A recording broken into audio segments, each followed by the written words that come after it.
Job interviews, career and life advice from just about everybody. Welcome back to the Job Interviews podcast. I am Patrick Barrett, sitting here with my brother Mike. Hello. Today, we'll be talking to somebody in the restaurant industry, which I'm very excited about because... The restaurant industry or the guy? Everything. Oh. Everything great. In that, every noun in that sentence, I'm excited about. What a nice mindset. Yeah. Thanks. But yeah, this is like so many jobs. You know, the restaurant world is something that many of us interact with one way or another on a fairly regular basis.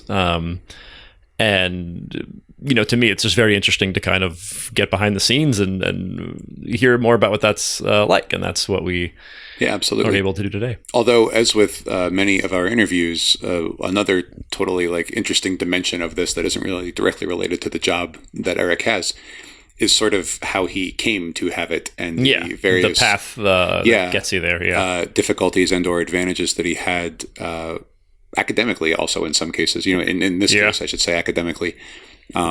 So yeah, you know, one thing that we often talk to people about, of course, is standardized testing and college admissions and all of that kind of stuff.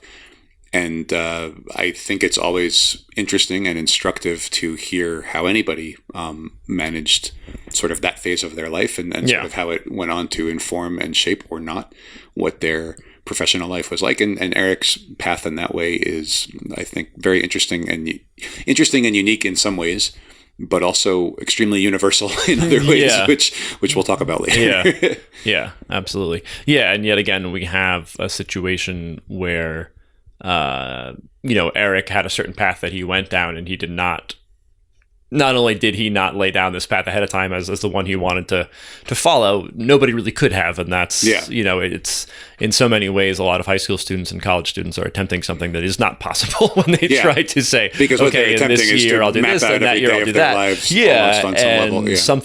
One of those steps is just going to go exactly how you don't think it's going to go. Yeah, for most people. For not most for everyone, people, generally for the speaking. Majority of people. And that's not to say that it's bad to have a plan, but it's good to have a plan that you feel pretty good about, and also to be kind of prepared for to be sort of aware something else to happen along the way, right? And for you to be ready to react then and be secure in the knowledge that this is like the standard human experience. It's okay to deviate from a plan.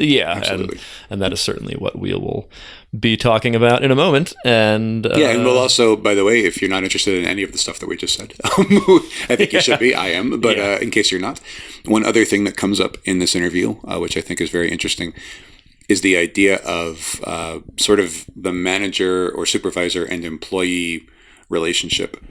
What Eric does now as a supervisor, what he did previously as an employee, how his other employees and supervisors have sort of reacted and interacted with all of that. And I think it will be very useful to you if you ever plan to either be employed by someone or employ other people, which basically covers everyone. That's going to be most people. You know, some of Eric's insights and experiences around that are super useful, and especially so if you, like most of our listeners, are in that late teen to mid-20s sort of age range, or if you are the mentor or a loved one of someone in that age range, then I think a lot of what Eric says, even if it's not directly related to restaurants, you know, it can be applied broadly and super useful and insightful from that standpoint. So much of what we're encountering in our interviews is just the importance of these kinds of just like the human interaction, you know, being a part of a group, working on something. And for some people, it's like, oh, great, like I really work well with people, and some people say, oh no, like that's the worst thing you can say. Wait, that's really important. That's terrible news. But it's also important to remember that, you know, if you maybe do have difficulty being comfortable being around a lot of people or interacting with them, it's important to remember that you don't have to be in a position where you can interact with every person on Earth or walk into any company on Earth and be comfortable and do well. It's a matter of just finding the one situation, the right environment for you. Yeah, where that works. And that might be just you. You know, you might have a business that's just you and your brother. Specific. But yeah, I mean, there's so many different possibilities. It could be a small group that you end up kind of spending a lot of time with, or a bigger one, or anything in between. And also, I would like this common thing of add one other thing in there as well. Whether you enjoy interacting with people on a professional basis or not, again, whether you are someone who enjoys that or not, nearly everyone can get better at it. I would go as far as to say every single person can get better Pretty at it much. than their baseline. You can at least improve. And it's like a lot of things, you could be sort of a natural talent at it, but if you want to be over the top good, then you really have to like make on some level, spend some time doing it and think about. Yeah. So with all of that in mind, this interview will be helpful, I think, to a lot of people for a lot of reasons. But one thing in particular is that sort of exploring employers, employees, how all of that fits together, especially with respect to people in that younger age group. Absolutely. So without further ado, let's... No, wait, I have more ado. Oh, wait. I'm out of ado. All right. No more ado. Nope. Here we go. Hello again. We are here with Eric Bialik to talk about his unique journey. Yes. Unique. Can you, in your own words, describe to us what your current job is, what you do? Yeah. So I currently own a restaurant in St. Pete, downtown St. Pete, and it is a sushi bowl and sushi burrito restaurant, build your own, and we are fastly looking to expand. Awesome. That's really cool. So Eric was gracious enough to bring us some food from this restaurant right before this that Mike and I just ate. It was so good. If you ever find yourself in St. Pete, St. Pete was Central Avenue. And I made those yesterday for you. Oh, wonderful.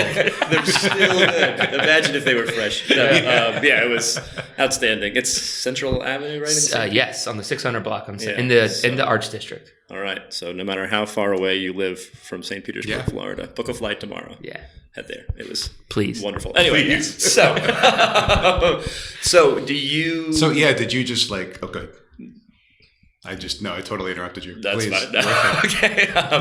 Did you... We know when you were growing up, did you think I always wanted to own a restaurant? Like, how do you think you came into this situation? No, it never came to my head. Like, let's just, my lifelong dream is to open a restaurant. That was never really part of the unplanned plan. Yeah. Huh. We kind of, me personally, with my experience in the industry, I want to do something fun with people I enjoy doing it with. And it just so happened to be a restaurant, and it just so happened to be this restaurant.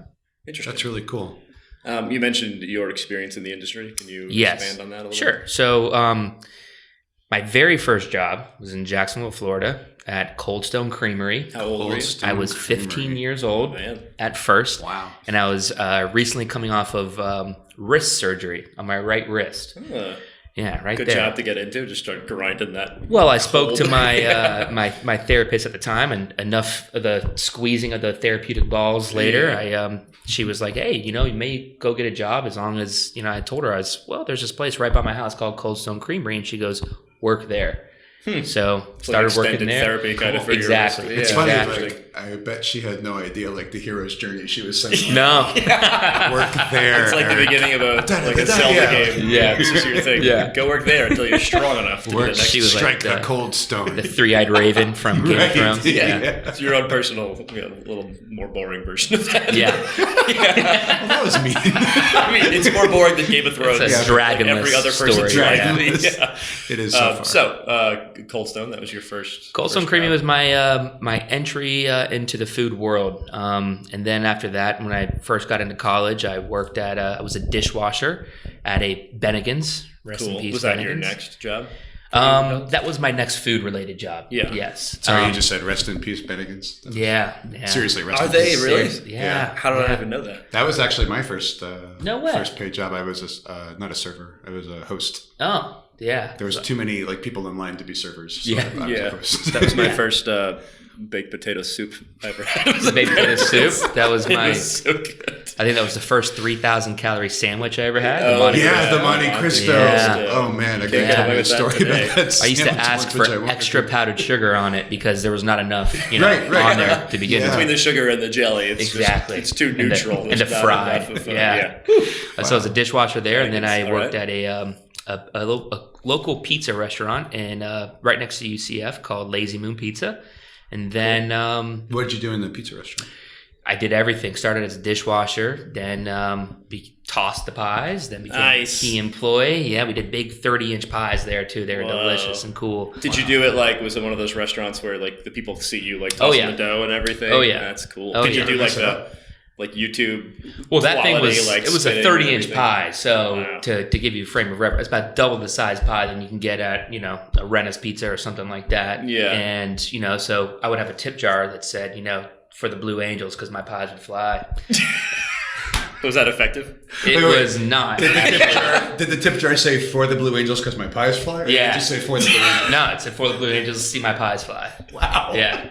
I'm so glad I asked. Yeah. Right. So did that, and they were just a group of really good guys, and I really enjoyed them. And that was about 13 years ago, 14 years ago, and they have now expanded into multiple locations, and they're actually a very, very big growing brand in the area. Cool. No thanks, Lazy Moon Pizza. Lazy Moon Pizza. And that was no thanks to my my Blue to Angels. Your efforts. No, Yeah. no thanks to that. Think how big they could have been if you'd been a little bit better. Right? Yeah. So, not going to say left school and worked for a different company. Come back to that. Yeah. Graduated with not being Worked for a different company. Yeah. Left the food industry for years, Yeah. and then had an opportunity to get back here in Tampa. That's what brought me to Tampa, and started off as a server at a local speakeasy in town.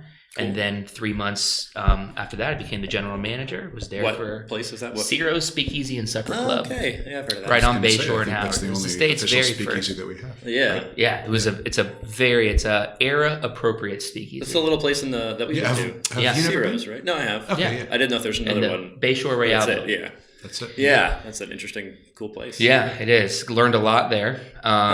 Learned how to, at least plug things into a P&L, and then had an opportunity at a much bigger and a place where my ceiling was much higher at a local restaurant group called Grill 116. The guys that owned it were the guys that started Hops. If you guys remember Hops back in the day. Hops in Jacksonville. Yes, Wow. all over. So also, rest and dying, another restaurant Yes, brand. It's interesting, I think, in the restaurant industry, how many places that were loved by their communities, clientele yeah. do eventually just Oh die. yeah, especially It in the lasts state a of while, Florida. and then Which is the thing that I want to talk to you about. Yeah, for sure. Yeah. And and I was there for about 3.5 years, and about 6 weeks before I got married, I put in my month notice and just did some light consulting work after that, and then that's when I kind of stumbled upon this opportunity with my friends. So, Can I interrupt you to ask something?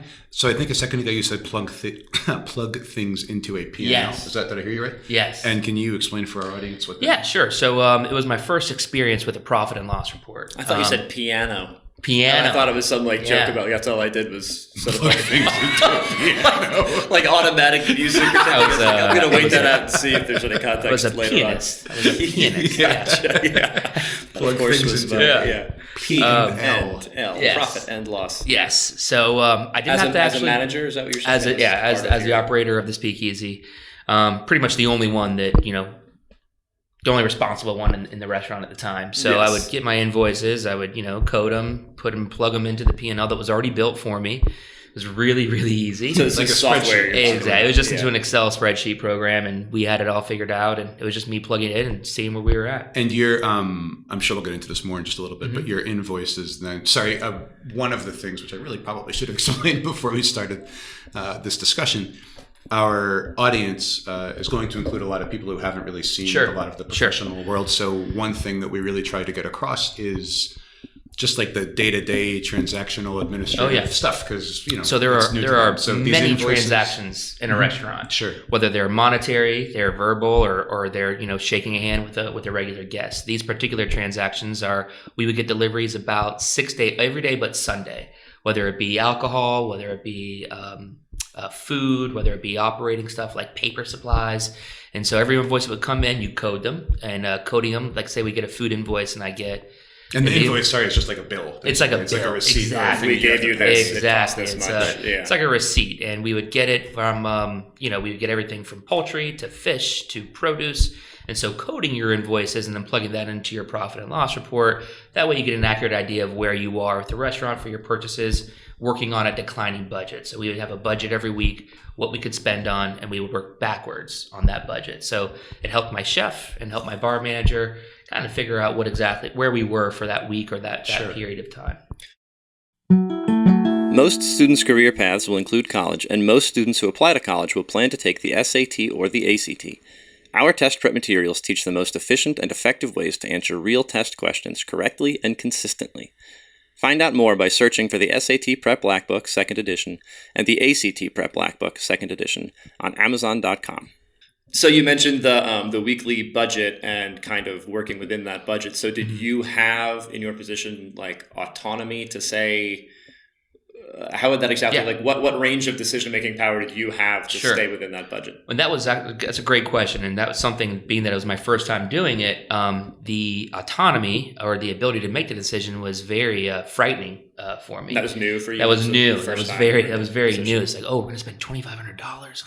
Oh my God. Whoa. How old were you this time? Are you sure? Me? Really? Yeah. At this time I was I was about 25, 26 years old. Okay. And I'd never spent that amount of money ever.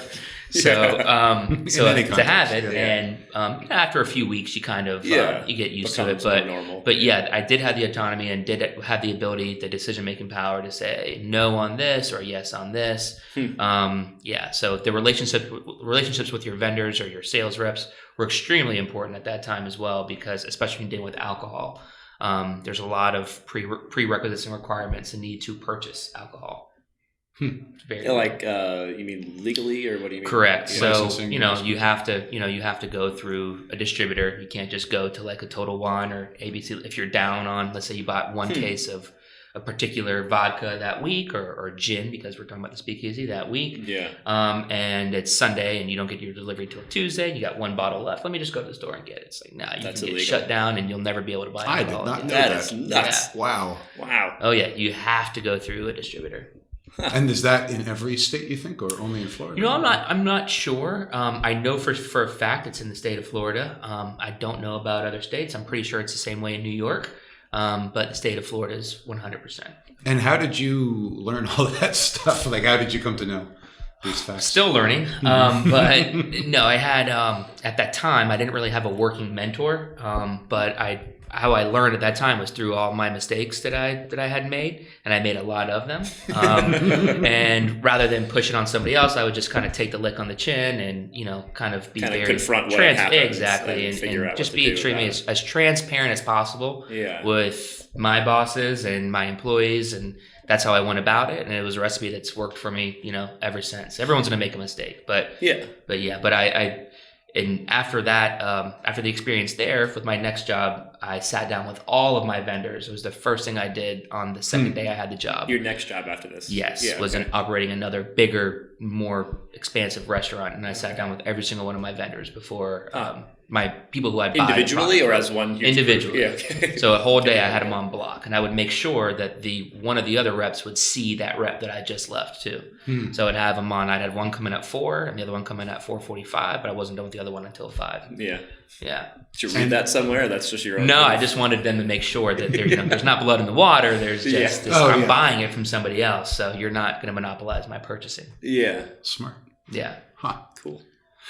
Sorry, there's so many things you just said that I would love to expand on. In no particular order, can you describe for us one of the mistakes you made that comes to mind, like early in your...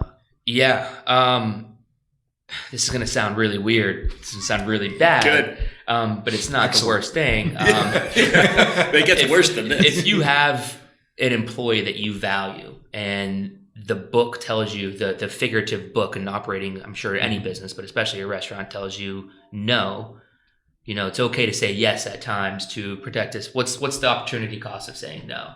You're going to lose this employee for forever. Are you going to have to go through the cost of acquiring a new employee? There's a whole... You mean saying yes or no if the employee asks for anytime? It could be anything. Something. Yeah. So the employee says, for exple, hey, I know I'm supposed to work on Friday night, but something's happening and I can't. That's exactly what happened too. There you go. And it was for something like, it wasn't like, hey, there's, I got someone sick in my family, God forbid that ever happens. It was, I want to go to a Taylor Swift concert or something like that. Yeah. I forget what it was. And I was like, you know what? I got this. I'll cover you this time, but now I have leverage.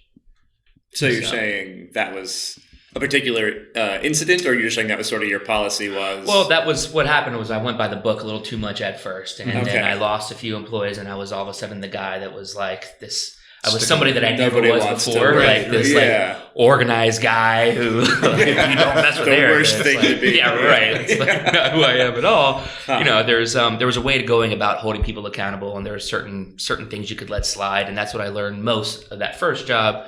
Going to the next job, a 50-hour work week turned into a 75-hour work week real fast. Because you were covering for because I was kind of bending over in times where I probably shouldn't have. Yeah. That's a really interesting point.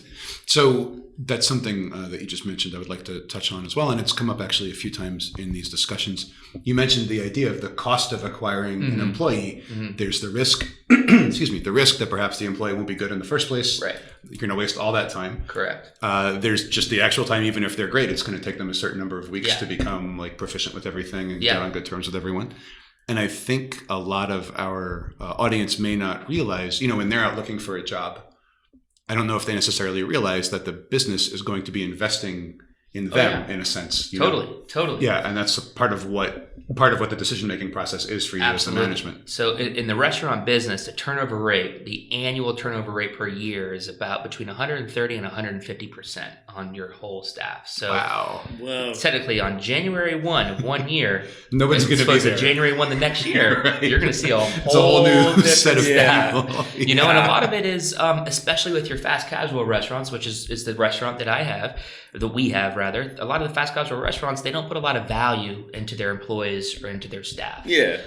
They focus so much on the guests, which is great. It's phenomenal to do that. But if you were to focus 10% of what you do on your guests, on your employees, your retention rate's going to go out of the roof. So, and that makes the employees better, which makes the guest experience better. Indirectly, you're helping the guests anyway. And it's so much more than the cost of hiring and training. There's so much more than that. There's an inherent, benefit of having, the guests see the same person, every day. And then it's not only empowering your guests, but empowering your employees. It's okay to let them have relationships with those people. Have relationships with the guests, and also let them know that even though we have a restaurant, we have 4 bases, 10 proteins, 30 mixes and toppings, and 8 different sauces. I think it's you guys tell me, you guys are the math guys, I think it's 6.5 million different varieties you can make if you stay within the realms of the build your own option, which is 1 base or halvesies, 2 proteins, 5 mixes and toppings, and a sauce. I think it's 6.4h million. It's a lot. Something like that, right? Yeah. There's no reason why if this employee of ours if their palate is just great and they understand texture and flavor balances, we let them create their own bowl of the month, and we do that quite frequently. Yeah. Cool. And we let them do that, and it's something that it's important to let them know that they're part of the growth. Yeah. We just hit our 1 year mark at our restaurant, we just had our first birthday, which is great. Wow. Nice. Congratulations. It's a big deal in the restaurant world. It is. It's huge. Of the original 16 that we had in the restaurant, employees, we currently have 8 of them now, which up until 3 months ago, 50% as opposed to 150%. We're cutting that. We're cutting it down by a third. Yeah.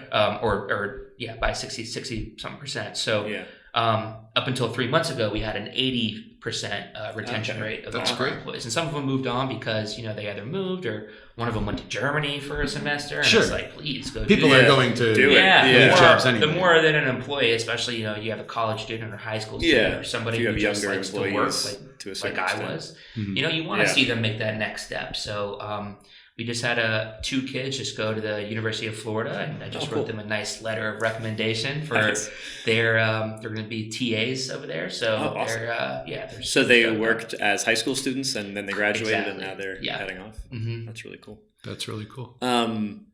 Another thing I think that kind of ties into what we were just saying that I think is really useful information for our listeners and for anybody out there trying to get and keep a job is, we talked about the cost that companies invest in new employees and time and money and all that, and how huge a problem that can be in certain industries. And I think a good lesson for our listeners is you can create a lot of value yourself if you have that attitude of I'm going to be committed to this, and I'm going to learn, and I'm going to stick around and make the effort and feel like I'm a part of this. That for if you were a restaurant owner, I'm sure that's the exact kind of person 100%. That you want to have apply to you, and you would, if you could somehow see into the future and know this person is actually going to be here for the next 2 years, even, or more than that, that you'd be perfectly happy to spend the money, training or whatever, if you know that this is a person you're going to be able to count on. Absolutely. We spend extra time,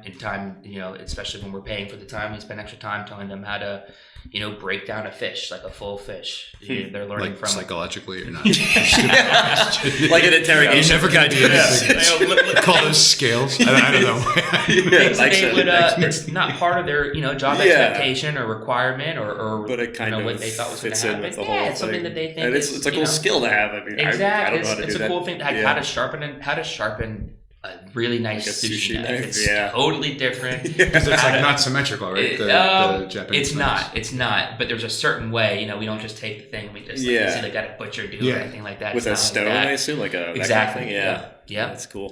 So in one of my partners is a classically trained master sushi chef. So he's sitting there with them, taking the time to get there super that's early really with cool. them and show them this is what we do. We'll pay extra sometimes with our vendors. We'll pay extra for another delivery because these, 2 employees can only make it on Monday, right? Mm-hmm. So we'll let them see the fish come in and we'll show them the curing process, to break it down to the fish process. And it's something that we think is really cool. And then, 3 months later, they're still working in the restaurant. Sure. It's like, there's not something that's like, oh, we're going to ask him to break down a fish or her to break down a fish or them to break down a fish anytime. It's just like, but you know what? Now they really feel like they're valued. We took the time to, come in. And that will also make them better ambassadors for the store and the brand because they understand they're what's more actually going on. enthusiastic about the whole thing. That's really smart. That's really cool. How did you learn that stuff? Did you see someone do that, or you read books, or how to break it down? I mean, sorry, no, I meant that too. But how did you learn to include the treat employees in that way? Kind of way? Mostly through experience. I mean, I've worked in places that I didn't feel the most valued. Whether it was me getting in my own head or me just, not being mature enough at the time, but the feeling still existed, and so it's like, what can I do today to make sure that none of my employees or our employees feel that way, again, whether it's, going overboard or whether it's, I have so many, these kids these days are so talented and they're doing so many things. And so many of them, like a lot of the employees are very musically inclined. And so it's little things like one of them plays like a concert like once every month, and it's like, let me go see him play in this show. And that's something that's like, that goes so far, and coincidentally enough, that's one of our employees that's still with us. Sure. A year later. Well, and it's interesting for you. It tells you more about that person. If you don't know them outside of the restaurant, you don't. I mean, and there's a fine line. Don't get me wrong, but you have to know what motivates them. Knocking on the bedroom window. Hey man, doing anything? Yeah. Want to go somewhere? I don't know. Ride around. Like, no. But you have to know what motivates them and what motivates them in a positive way. Sure. So that's something that was very, very important to us. Did you know that most schools don't care at all about your score on the SAT essay or the ACT essay? And the schools that do officially require an essay score for those tests seem to view that score as the absolute least important part of your application. In fact, they actually seem to ignore the essay score altogether, even if they won't admit that publicly. Now, I want to make it absolutely clear. I'm talking about the optional essay portion of the SAT and the ACT here. That's the thing that schools don't pay attention to, even when they request it. I am not talking about essays or personal statements that you submit as part of your actual application, because those definitely can be important. I'm just talking about the optional essay sections on the ACT and the SAT. If you want to learn more on this topic and save yourself the trouble of prepping for the optional essay on the ACT or the SAT, then stay tuned for the special segment at the end of this episode. And for more on the SAT and ACT, head over to questprep.com or search for the SAT Prep Black Book or the ACT Prep Black Book on Amazon.com. So when you think about, because we're talking about the situation that you have with your restaurant and how you're trying to create this environment and this like community of people, that sounds honestly like a great place to work, and then on the other side, you mentioned you've had jobs where you didn't feel that way when you were working there. Do you have any particular take on, like, if you are as an employee in a situation where you're working in a restaurant and you don't feel that positive community atmosphere, what would you do? You know what I mean? Are you just looking for other jobs while you stay with this one? Can you change the culture where you are at all? Sure. Well, I'm sure the restaurant business is different in a lot of ways than other industries, but the same in a lot of industries. I mean, what I would tell anyone who is ever feeling that way is, one, confront your your manager or your shift leader or whoever, and voice your concern. And if you feel if you're not heard, give them an opportunity And if you're not heard, then I would start looking elsewhere.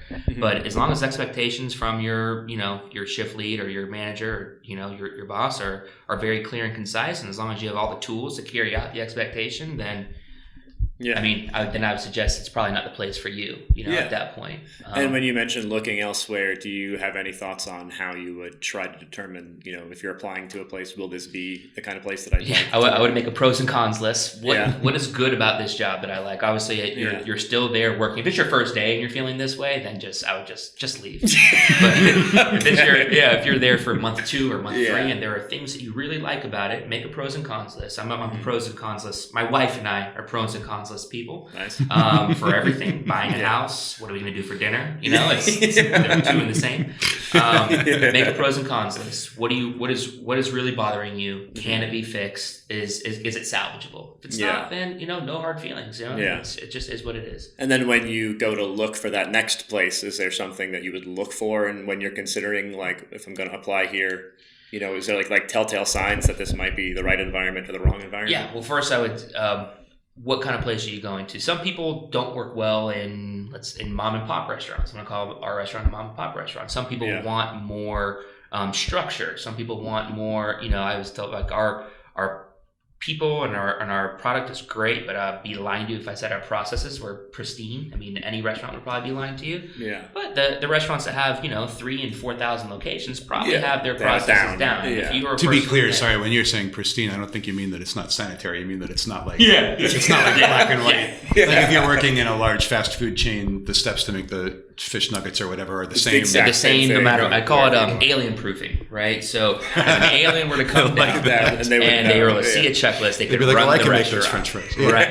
But that's how we evaluate it. It's like, is this alien proof right here? Yeah, could an alien come down? So you're aiming for that, but you're not there. Aiming for that. There's so many things that change, for us that, it's hard to develop that, especially when working with fresh produce. You don't know when, like, is an alien going to know if this avocado is 2 days out or 6 days out? It's like, no, probably not. But as much as we can to have the process is great. But some people, they don't want to figure they don't want to grow with figuring the processes out, and that's okay. And that's okay. Yeah. They want to go somewhere where they can put the headphones on and just kind of not be bothered and just do their thing.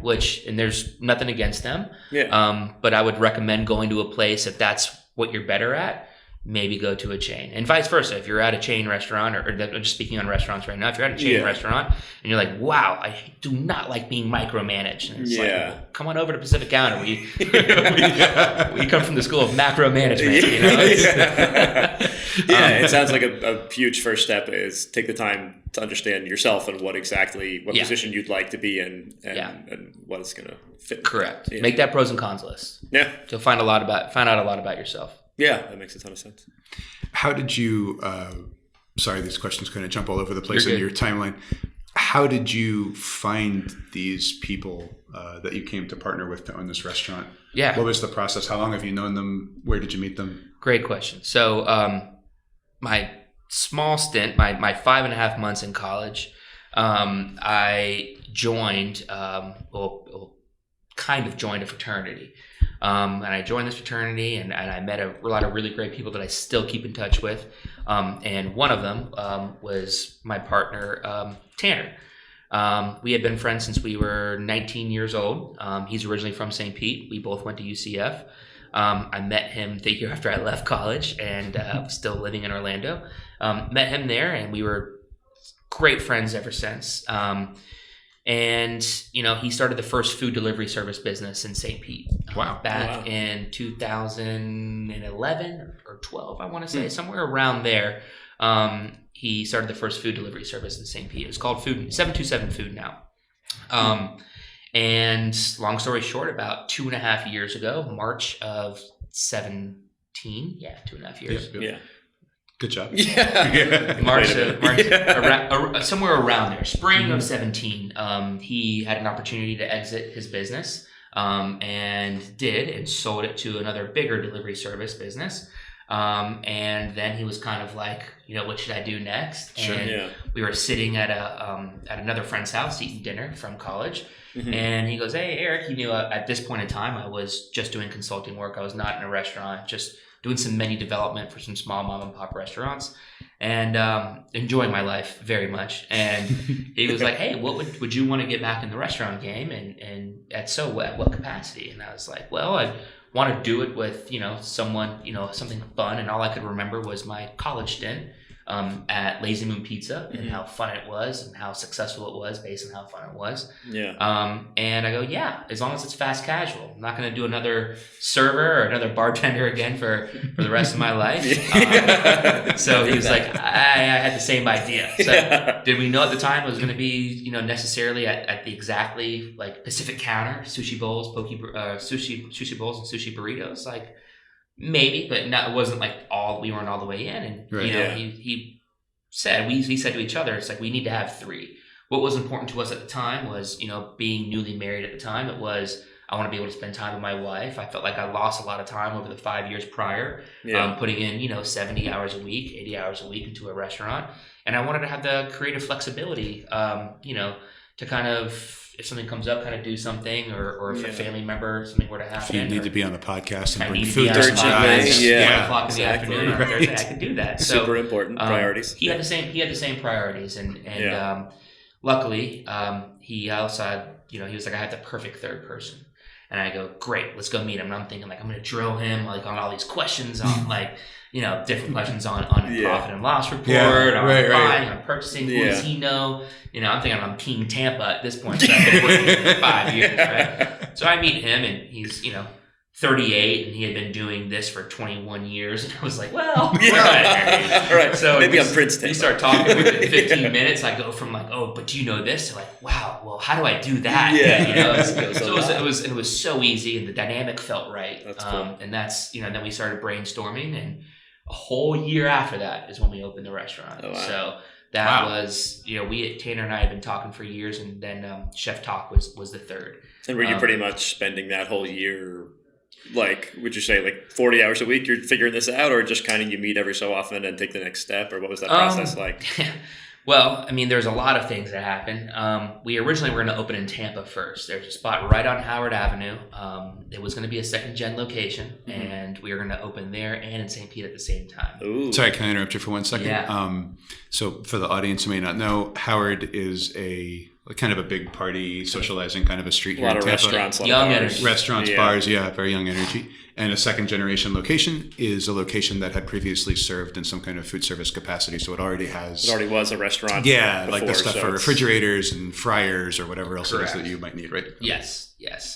The skeleton was already there. We just were going to reflesh it out. And thank God that didn't happen, because I don't know how we wouldn't be able to do that. What stopped that from happening? So we got all the way. We wrote a letter of intent to move in. You have to do that on all of your locations. An official letter of intent, which also means exactly nothing at the same time. There's nothing contractually binding, but it's official. Submitted to the city, or submitted to the landlord. Okay. The landlord. It was a 5-unit little thing, right? Yeah. Had 2 restaurants in there. 3 restaurants in there, like a cigar shop. And then the second-gen restaurant that we were going to, at that time, hopefully move into. Yeah. Mm-hmm. We get all the way through the LOI process. We had our guy look at the terms of the lease, or what, at least email terms of the lease. Yeah. Not an official document. We're like, oh, great. Well, that sounds great. Let's do this thing. We're all getting like all anxious and jittery and excited about it. Long story short, about a week later, the landlord calls us. It's an absent landlord all the way in North Carolina, and she goes, well, we have an exclusion on rice, and the exclusion was from a company called Noodles, and they had an exclusion on rice. So one of their current tenants had an agreement where nobody else who sells something with rice. They weren't serving rice at the time. And they weren't serving rice. No, they just want to know they called Noodles. It's called that had an exclusion on. By the way, so it's pretty unheard of in the real estate business for someone to have 96 exclusions on a 5-unit property. It's pretty much, you never really have more than. What could you be? Right. If you want to do Exactly. Yeah. So like Icelandic. It's now a pretty nice burger joint. I've never actually been, but I've ordered from a delivery service, and it was really good. Yeah. No buns. Buns are excluded. Yeah, right. And the noodle place is out of business now. Yeah. So there. And Noodle Place is out of business, and I think a Poke Shop is going inside of Really? Noodle Place. Really? Yeah, wow. Karma. So that's why we didn't. Story. That's why we didn't open there, and that was a whole 6 months before we signed, or 3 months before we signed our first lease. So we had everything conceptualized. We thought we were ready, like, to just do an on-off switch. Go right in. So then that's when we got to St. Pete. So that's what kind of prolonged the process from our initial conversations, was the leasing process, finding the perfect location. And, the first thing we did was get permission from all of our wives, first and foremost. And luckily all of our wives somewhat at the time had known each other, and it was important for that dynamic to be strong too. Yeah, that's good. And with a small business, I don't know if people realize, if they've never been through the experience of starting a small business, especially with your friends. Yeah, it's like a community thing. Like everybody. You're on like a team together. Yes, we all are on a team. You're right, and expectations were very clear at first, and it was like, hey, I may call your husband at 3:00, at 3 in the morning, because I may have some crazy idea, and I'm not, not like Jerry Seinfeld, when I'll have my thing on my nightstand and write it down. So I'm going to call him or text him, and even more in there might be an urgent meeting, or who knows, right? Or something might happen. It's real estate. You have to jump on it and glorify. Restaurant owners at the end of the day are glorified, real estate salesmen. A lot of them. You find the good location, you make it better, and then at the end of the day, your strategy is, do I want to own this for 50 years, or what do I want to do here? Yeah. So you work the terms of your lease out, and then you kind of go from there. But it's all negotiating your leases, as long as your product is great. There's way more. Sure. There's way more moving parts. But when you get to, hopefully, if we ever get to the stage where we have 15, 20 locations, it will be a real estate game at that point. Yeah. Wow, that's really interesting. Yeah. You mentioned this idea of negotiation. I'm going to guess from sort of the context of everything else that's also sort of a self-taught thing for you. Yeah, or this thing is still. We just got our second lease. Woo! And was that because it was yearly, or no, or new location? Oh, for the new location. That makes open up a new location. Awesome. This has been 9 months of negotiating this new location. Really? So wow. Things happen, right? And I still don't understand the vernacular, or the language that a lot of the brokers and what everybody uses, especially when it's in an official document. Yeah, it's like, why can't they just say all the where buys and here buys? And it's like, just give me just have like a second version that's just like a regular. Just give it to me, right? Yeah. So this particular lease is 75 pages long, and for me, it's like, I got to tackle that thing. It'll take me a whole month, to read, to really break it down. I have to rewrite my own. Sure you understand what does this mean? All the parts right. Of it. Yeah. I usually look straight at the numbers, and then I'll let the words kind of just exist. So I'll look at the numbers. But we hired a broker who we trust big time. He's got a law degree. He's real estate law from Elon. He's a great guy. We trust him, and he truly feels like an honorary member of the team at this point. Cool. That's great. And that was one of his first big, commercial real estate contracts. Awesome. So how did you find him? He went to high school with my partner Tanner. Oh, cool. Yeah, for a little bit in town, and he's got his family has a lot of experience in the St. Pete community. So it was also very important to us. Sure. Yeah, that's cool. And where is that second location? The second location is going to be in Lakewood Ranch. So just over the Skyway Bridge. It's a very fast-growing community. Cool.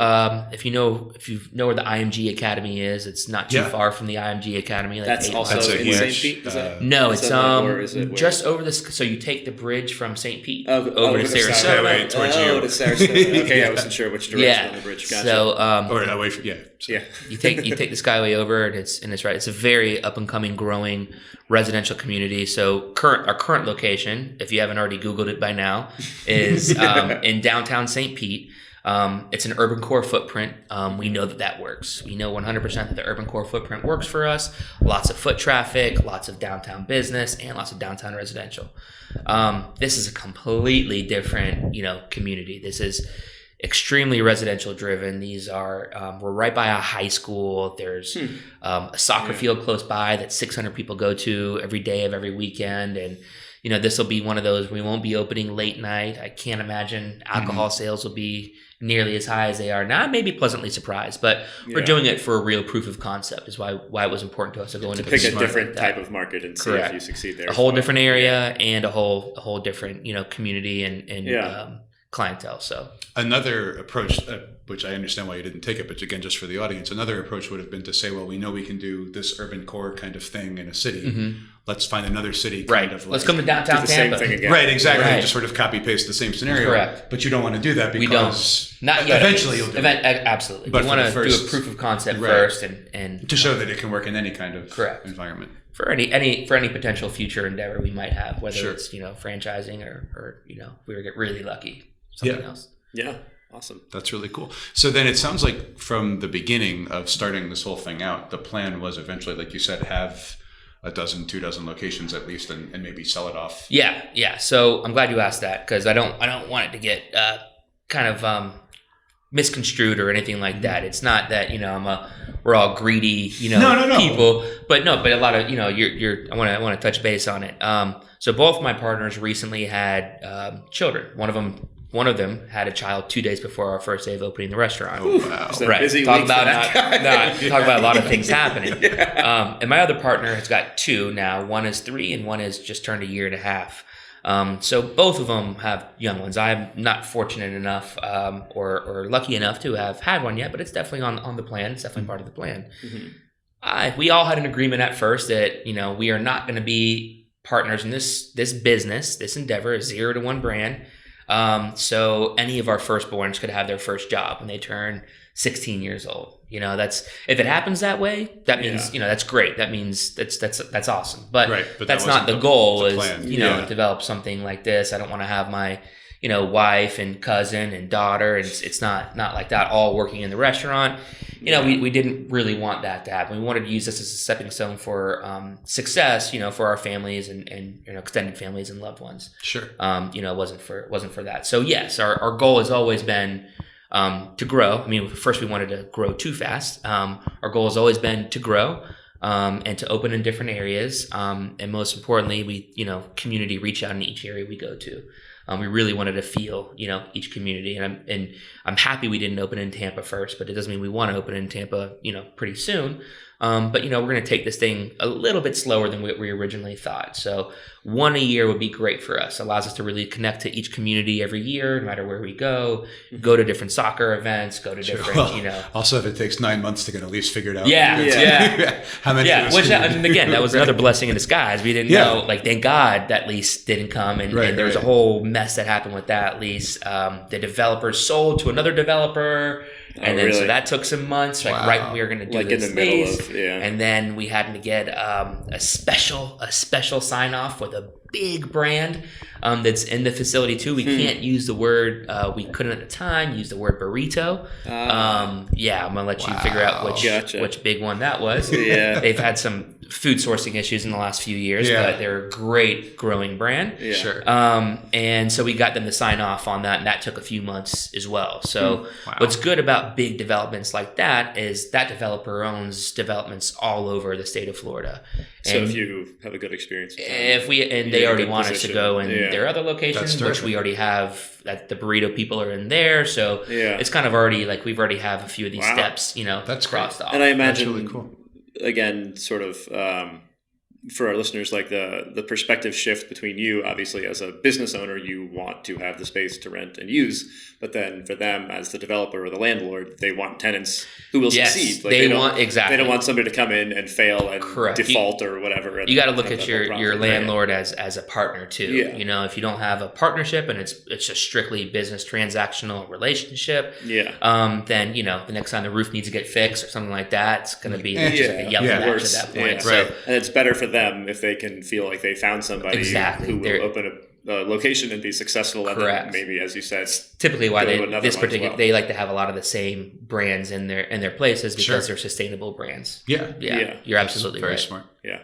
I would like to go back to something that you mentioned also on this topic of growing the business to sell it. One of the first things that I was ever taught by a mentor was the idea of having an exit strategy. And at the time, I was so excited about whatever I was working on. I just wanted to get it going. I wanted to enter. Want to exit. Right, exactly. Why would I ever want to exit this thing? And I didn't really understand the importance of that. And I would imagine a lot of our audience also maybe hasn't ever thought of that before if it's never been pointed out to them. But literally nothing lasts forever. At the very worst, at some point, you and your partners will all pass on. I hate to say it, but that's going to happen. So science, right? That's right. We haven't cracked that one yet. So at some point, the three guys who started this thing will not be running it, right? Either because it doesn't exist anymore, or because they moved on to other things, or who knows what. And you want to be thinking about that from the beginning. And I would say that probably now, career-wise, similar advice would be given to anyone, whether they wanted to start a business or work for someone. In our economy now, it seems to me the case that it's really not common anymore for someone to have the same job for 30 years or 40 years. Yeah. So what I've seen a lot with loyalty is over. It really is, unfortunately. Or it has to be re-earned all the time. Sure. Yeah. Which is kind of the same as not having it, I guess. But, it's called moment-to-moment loyalty. Right. Oh, I'm loyal for like the next hour. We're still figuring it out. Yeah. Right. No, but we'll see what happens on Friday. Right. But the younger people that I have seen, with successful careers, I would say all of them from pretty much the beginning have always thought, okay, I'm in this job. What do I hope to learn from this job? What skills do I hope to acquire? Connections do I want to try to make so that whatever I want to do next, it kind of opens up. And I think that's a really important thing, and not to just be short-sightedly thinking, okay, I want to get hired because I need some money coming in for the next year, and not thinking about what's going to come after that. Right. Because something's going to come after. Grossly irresponsible if you, are short-sighted enough to think that whatever job you're in, no matter what it is, this is the end all be all, and they're going to take care of me, and this is it. I think it's grossly irresponsible. So having an exit strategy in the beginning was something that, and thankfully I have two very great partners who are very business savvy, and that was very important from the get-go, especially with my Tanner, who had the opportunity to exit his business. That's true. 2.5 years prior. He had just gone through the process, and so it was still fresh on his mind. Like, hey, we have to have some exit strategy here. We're not, and the three of us aren't. We haven't taken a check yet, haven't taken any money yet. And so there has to be a plan, especially with my wife. I have to have a plan. It's a 3-year, a 5-year, something in the middle there. Pick a number, make a plan. Pros and cons list for every year. You have to have a plan. Especially in I can only speak on my industry and my business. It's extremely competitive.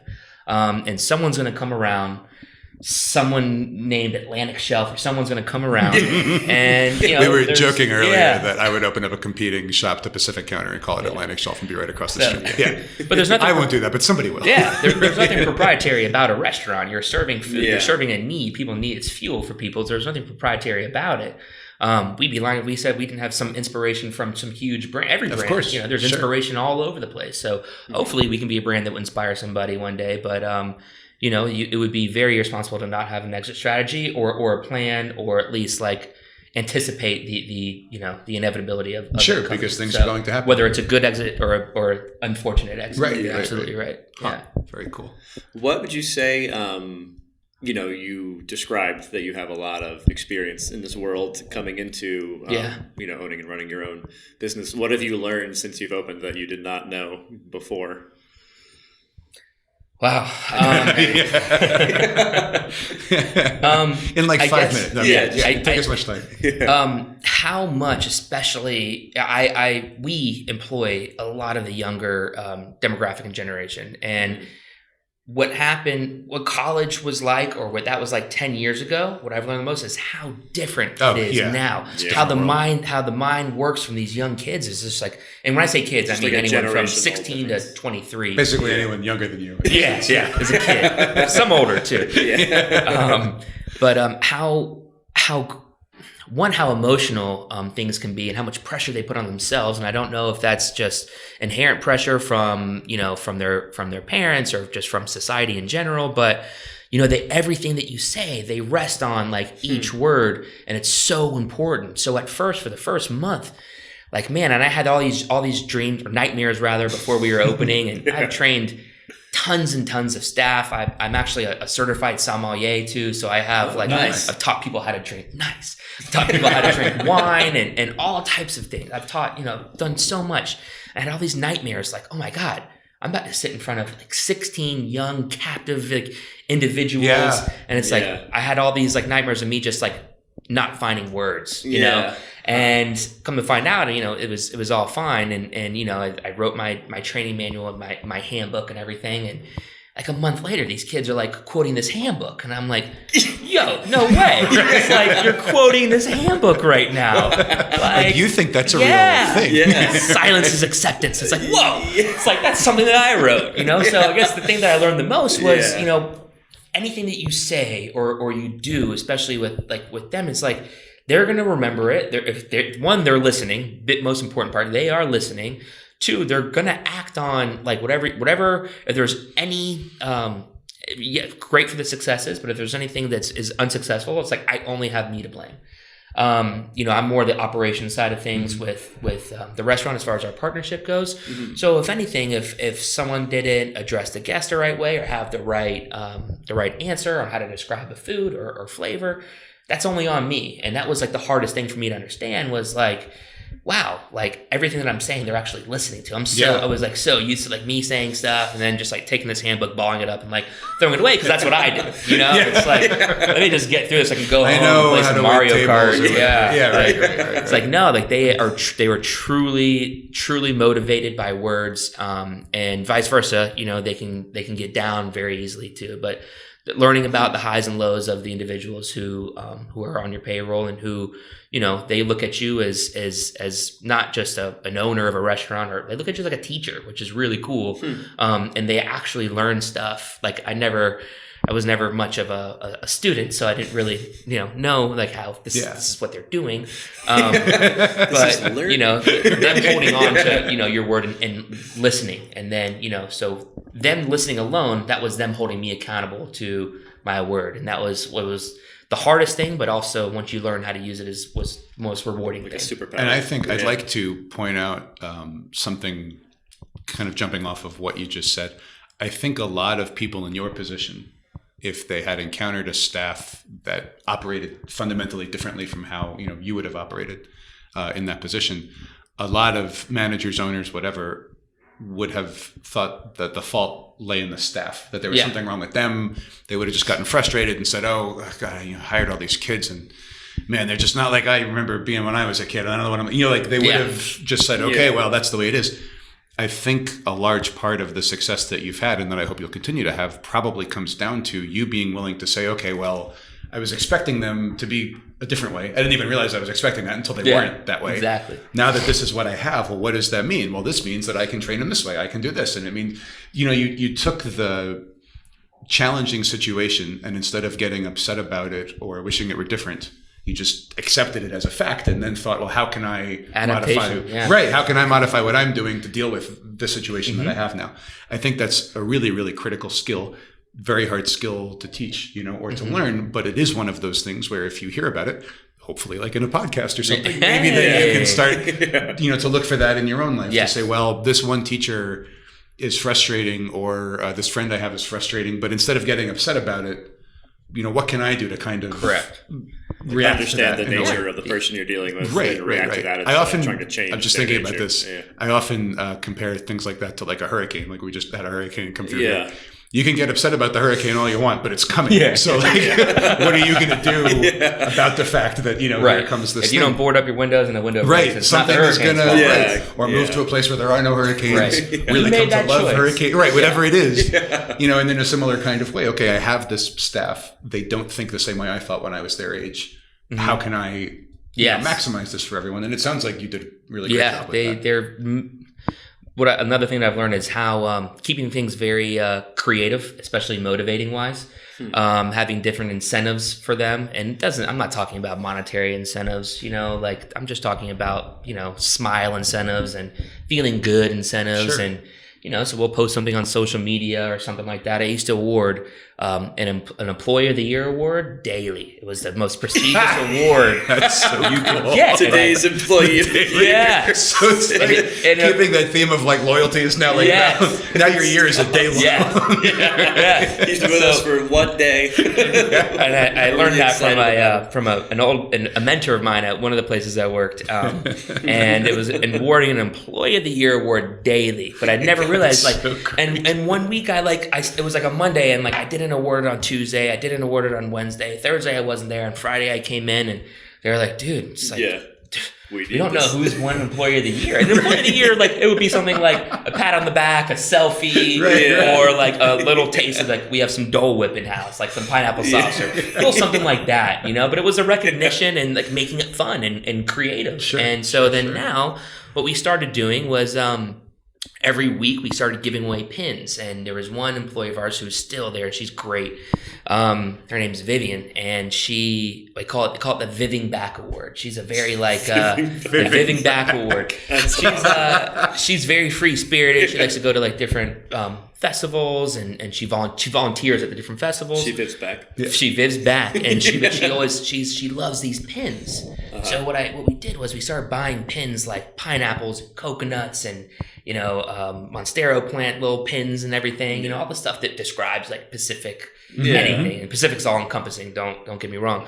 And so we started buying pins, and every week we would then award the Employee of the Year. Then evolved into the Viving Back Award, and then they put it on their hats like you guys went to UF, but like the old Florida State helmets, right? Like playing football, you get the little tomahawk. It's like kind of like that. Yeah. So if you see the kids, you see the grown adults in the restaurant working, and they have pins in their hats because they won multiple Viving Back Awards, and that's awards strictly based on a good attitude. Yeah, that's awesome. Really cool. Yeah, I like stuff like that. It's like the evolution of the kindergarten smiley face, sad face, rainy day, sunny day awards. I feel like one thing that you definitely learned I think the people listening to this would probably see us as grown up more than we see ourselves as grown up. But as you grow up, you just realize everybody's still basically a middle schooler or a kindergarten. Yes. Like the fundamental motivations are pretty much the same. Yes. We are who we are. Yeah, just as like it's sort of dressed up differently, but the stuff that mattered when you were a lot younger is pretty much largely similar to what matters now. Yeah. So you would say that the biggest thing you've learned since opening is just, you think it's the generational difference, or I think so. I think it's a generational difference, and I don't know what contributes to that difference. It could be the connectivity. It could be maybe just like the human direct, like it just means more. Maybe because there's so much more removed. Maybe that's another thing. I thought I was gonna have the hardest time managing these things in this restaurant, because the old restaurant, I was, For our listeners, these things were he picked up his phone and gestured to it. The pocket computers. Yeah, exactly. The thing you're probably listening to this on, if you are indeed listening. And they would rather not be on their phone for 4 to 6 hours at a time. It's really interesting to me. Now, if they want to go play a song or something like that in the back of the house or something, the kitchen is the back of the house. Right. They can totally do that, and that's fine. But I have not had a problem with these things, and that is in the employee handbook. It's like one of those, like, I don't have a rule because it's never been a problem. Yeah. But when it becomes a problem, I'll rewrite this handbook, and then we'll have a spot for these in the office. But it's never been a problem, and I thought that it was. So I don't know, what exactly it is. Yeah. Maybe they're more in touch. When I was that age, it was like, okay, when are we going to play basketball next? Like, I know I have class on Tuesday, but maybe I'll go like in like March or something. I'm not sure, but it was nothing like, it was like, I was living there's so much more in touch, and there's so much more creative, and there's so much, lot of creative motivation in there. Yeah. And that's been probably the coolest thing, working with them. And would you say that's been the biggest surprise? Was that difference, or is there anything else that was surprising? And what a lot of people say too is, that generation, and a lot of people think that millennials somehow they're now between the ages of 8 and like 40 now. And I know, everybody's a millennial. Every time someone uses the word, any baby boomer wants to call anyone younger than them a millennial. Like anyone younger than me is a kid. It's like that thing. But with that generation, everyone's like, be careful with their work ethic, and this and that. They're gonna slide through, and it's like, no, every single one of the employees that we have, as long as they have the proper tools to carry out the task, and the expectations are very clear and concise, they'll get it done, and they'll do something, like they'll get bonus points somehow doing something extra on top of it. They all have an extremely good work ethic. I'm sure it's not a coincidence that you described kind of how you guys seem to go the extra mile, and you look back on your experiences as an employee and try to create their environment based off of that. I'm sure it's not a coincidence that you have this good experience. I could imagine maybe these same kids, even same adult workers. In some other restaurant that does not have that feeling, that maybe they would slide into these sort of stereotypes, and maybe it could be more a reason to like, well, this is very unpleasant. Well, that is true too, because the thank you, by the way. if people younger than us are kids, like the fossils, everyone who's older than me. The elderly. No, but those older generations who are complaining often about, those older generations would not do the things that you did. Probably not. They would have an employee of the year once a year. Right? Right. Not every day. Right. They would name themselves employee of the year. Yeah, like and they wouldn't. Fifth back. Like I never had a boss who would have come to any kind of concert or anything. Not that I ever did a concert specifically, but did any of my or something. Right, never would have come to any of those things. And I get the sense from listening to you, you're not doing it like just to score points with an employee and check it off a list that you did it. But you actually want to do it. It's important. I mean, when you're working with someone in such close quarters for the amount of time that we've been working with them for, not even for being that it's been a whole year, but you're working with 3 to 4 people for 6 hours at a time. And restaurant work, if you've never done it, is very physical, very it is intimate. Doesn't matter how everyone around you who's working with you, how they function. Correct, and and everyone works together. It's the perfect environment, and everybody. You inevitably become close with your employees, with everybody. They become an extension of your family when you're there that often, and that's the type of culture that we hope that we've been conveying, and hopefully we have. But I mean, why wouldn't you go to your brother's child's first birthday party? It's like, well, I'm going to go to my employees. This is his first big performance outside of school, and he's doing it by himself, and why wouldn't I go to that? Sure. If my brother were doing it or my cousin and I was in the same area and I had the opportunity to, absolutely. Yeah. Yeah, that's really cool. Yeah, that's nice. Awesome. Do you mind if I jump to... Go nuts. All right. I'm drawing little boxes around the things I wanted to talk about. So jumping back a little bit, when you were doing the consulting work that you were doing before you got into this, how did you, first of all, decide to do that? I'm familiar with the idea of restaurant consultants. I didn't think it was a thing. Like I didn't think I'd ever meet one. Yeah. So let me be very clear. It was a lazy failed experience on my behalf. Lazy and failed. Yeah. Weird how those two words make sense. Weird. No, it was you see people come in the restaurant all the time, and it's like, man, that person doesn't even work 70 hours a week. I'm sitting here, they're probably making more. They're going to tell me that I should put this and that or whatever.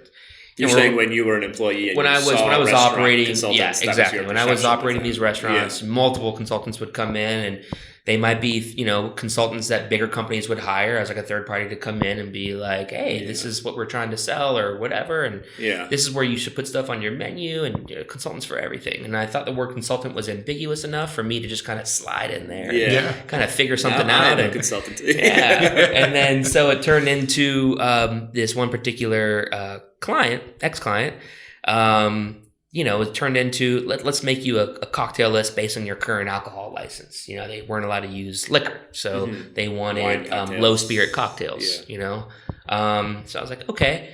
And then that turned into me sourcing equipment for them that didn't have anything to do with cocktailing or drinks or wine or anything. And I was like, is my strength really in sourcing equipment? Like, is that really like, he's got the same internet I got. I don't got some special internet. He's got the same internet I have, and it turned into like 4 or 5 months of kind of just dragging me along. And, as a consultant, it's like, yo, you do all this work, but then, when it comes down to brass tacks and you want to get paid for it, it's like where, and then it's like, I worked, 112 hours for you. I usually bill this per hour, which I have in the past. It's like, no, we're not going to pay you that. It's like, here's a few $100. It's like, I just did this for a collective amount of time. But that was part on my fault. And I say lazy. It wasn't necessarily lazy. It was just failed. And that was kind of like, very opportunistic at the time for me to kind of get out of there and do something different. But it's so hard because, restaurateurs don't want to pay. Margins aren't big in restaurants. That's for sure. And margin is profit, basically. Margins, what are you making? Right. Yeah. So in other words, you have difference between what the money that you charge to your customers for selling them the food minus all the expenses to run the thing. Correct. Food cost is a very small part of your total cost. Someone's got to pay for the lights. Someone has to pay for the fixtures and equipment.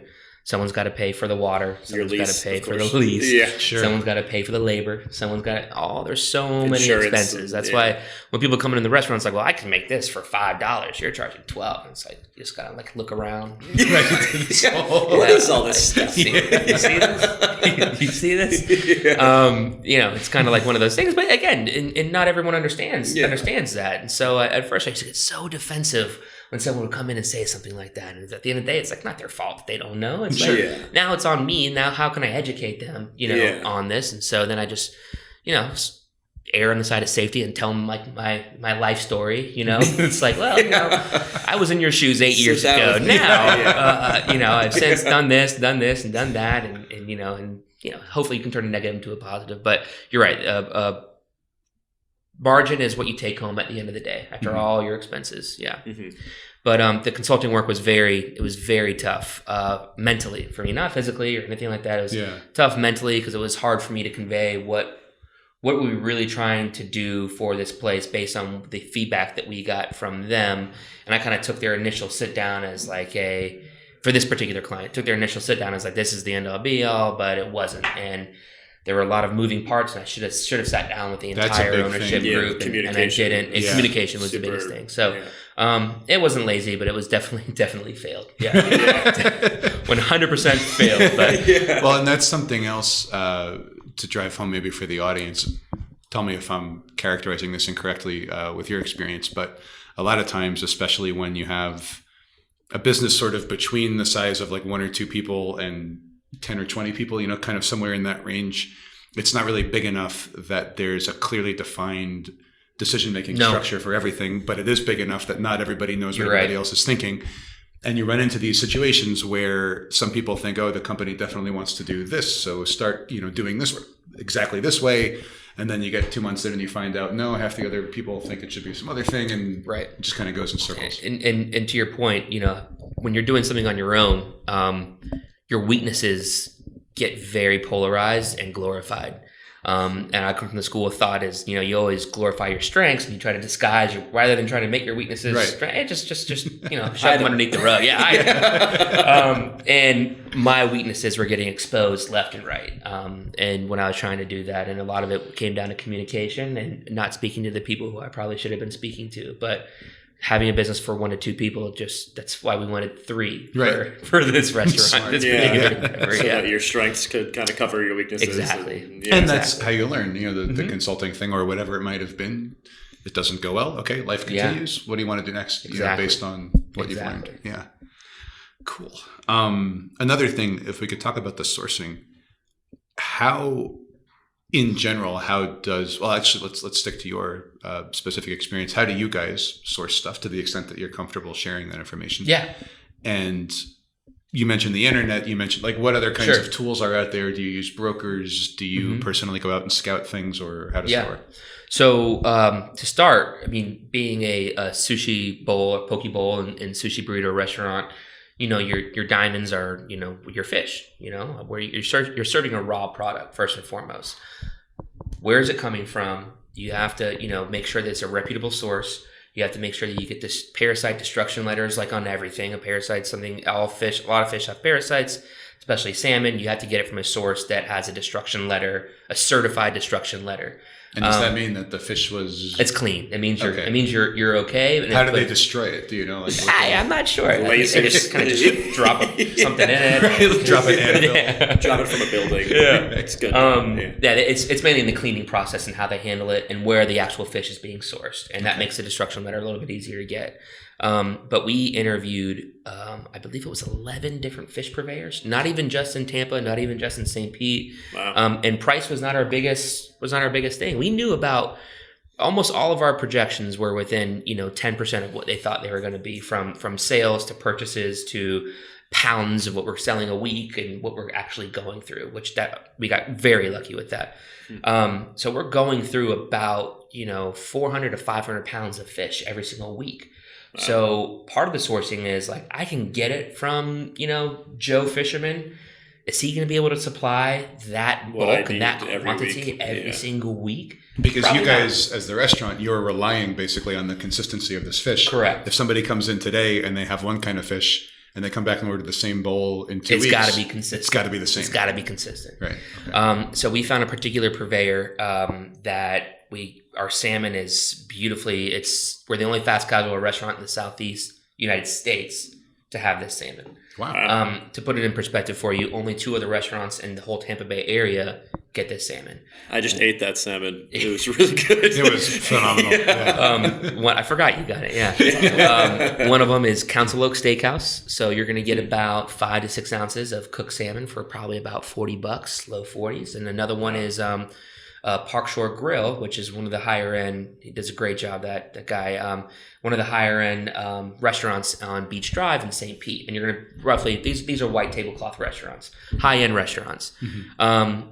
So for us to get it, we were like, well, we're going to get this salmon. We're serving, if you get a double portion, it's X amount of ounces. But, if we can provide that value, as long as we can get something else, to us, we were saying, if we sell chicken, then we can sell this salmon. Mm-hmm. We can kind of really flex on it. Yeah. As long as it can be consistently delivered and the price is going to be fairly consistent. I mean, it's going to fluctuate, at the end of the day, it's going to fluctuate.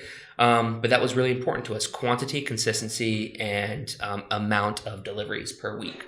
Those are the 3 big ones we wanted. And the deliveries per week, you want a high number there or a low number? High number. If it was a high number, as long as if it is a high number, as long as that doesn't affect the cost of the per pound cost of the fish. Because they got to drive it. So correct. Now, salmon is a very interesting fish because you, by law, after you get your salmon, you have to freeze it, or it has to come to you frozen. Huh. So anyone that if says you're going to serve it raw or at all, if at all, really? It has to be at least frozen before it gets you. Which I hope that everyone's salmon is frozen before it gets you. If not, you're not getting salmon, in the Gulf Coast. Right. So in other words, it's not going to get here. Yeah, exactly. Yeah. So I didn't know that though. So. Yeah. So anyone that says they're getting day boat salmon is should probably not go there. Yeah. That's either not salmon or they're just a bunch of liars. So and then we wanted to get a premier high end yellowfin ahi tuna. Now, when we approached our purveyor, we were buying so much ahi tuna at the time that they had this whole new process for us that you had the tuna earlier, you had the tuna earlier. It should be like almost perfect cubes, this tuna. That speck of tuna, that cube, is only for us. Wow. We get that speck, and it's this whole factory changed everything they were doing. Jeez. You say spec like specifications? Yes. With the intent that we would go with them if we ever opened up other places. You continue. And we have a contingency as long as the quality remains the same. Sure.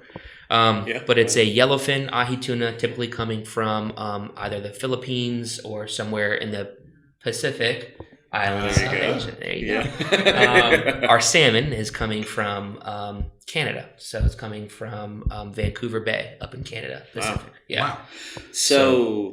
Wow. Sorry, were you gonna? No, you go ahead. So I often think like in this kind of situation, you have experience in this world. I always think like, what is like step one? You know what I mean? Yeah. Is it Google? Is it your, Did Chef Talk have like? So with both of our experiences in the industry, I say I operated a higher end steakhouse. It wasn't just steak; it was just a high end American grill. And we had tuna, and we would get salmon from there. So the first place I said, I got a guy, and we went there, and the guy he didn't have great business practices. And another thing I forgot to mention was we wanted to make sure that we were touring each facility. Okay. We wanted to see their employees in action handle the fish. So there's pictures of us in like our full like rubber Breaking Bad attire, but you have to get fully covered up. So all of their critical control points were important. CCPs is what they call them. All your That's CCPs. a good indicator if you go to a tour place. Correct. They don't make you cover up. They don't make you cover up, especially when dealing with beef and raw fish. Anything raw, for that matter. Produce is a little bit different. But a lot of things, that was of all the things, that was probably the most important was how are they handling it. So we went to my guy. It was bad business practice and communication on his end. He took my school of consulting and practiced it himself. And so we went to a few others, and it was the perfect one that we wanted to work with. And lo and behold, they had a distributor that distributed. They're actually delivered to us twice, sometimes 3 times a week right now. And then right now it's the perfect amount. And they've committed to us down in our next location as well. That's great. Yeah. So did you go to Vancouver, or did you go to a more local facility? No, so the local facility distributes this particular fish, but they still have to receive it and they still have to handle it. So much like alcohol in the state of Florida, I'm sure this is the same across the board for the whole country for fish, you have to buy your fish from a distributor. Okay? Yeah, you can't just buy it from. I mean, you can. A lot of them are your distributor buys the fish from the fisherman, and then they have a sub entity that they buy that from, and then they'll get it to you. So the actual fish we get it from is a fish called Schooner Bay. And it is it's the same. It's the James Beard. James Beard's like a prestigious award every year for big time big awards. Yeah.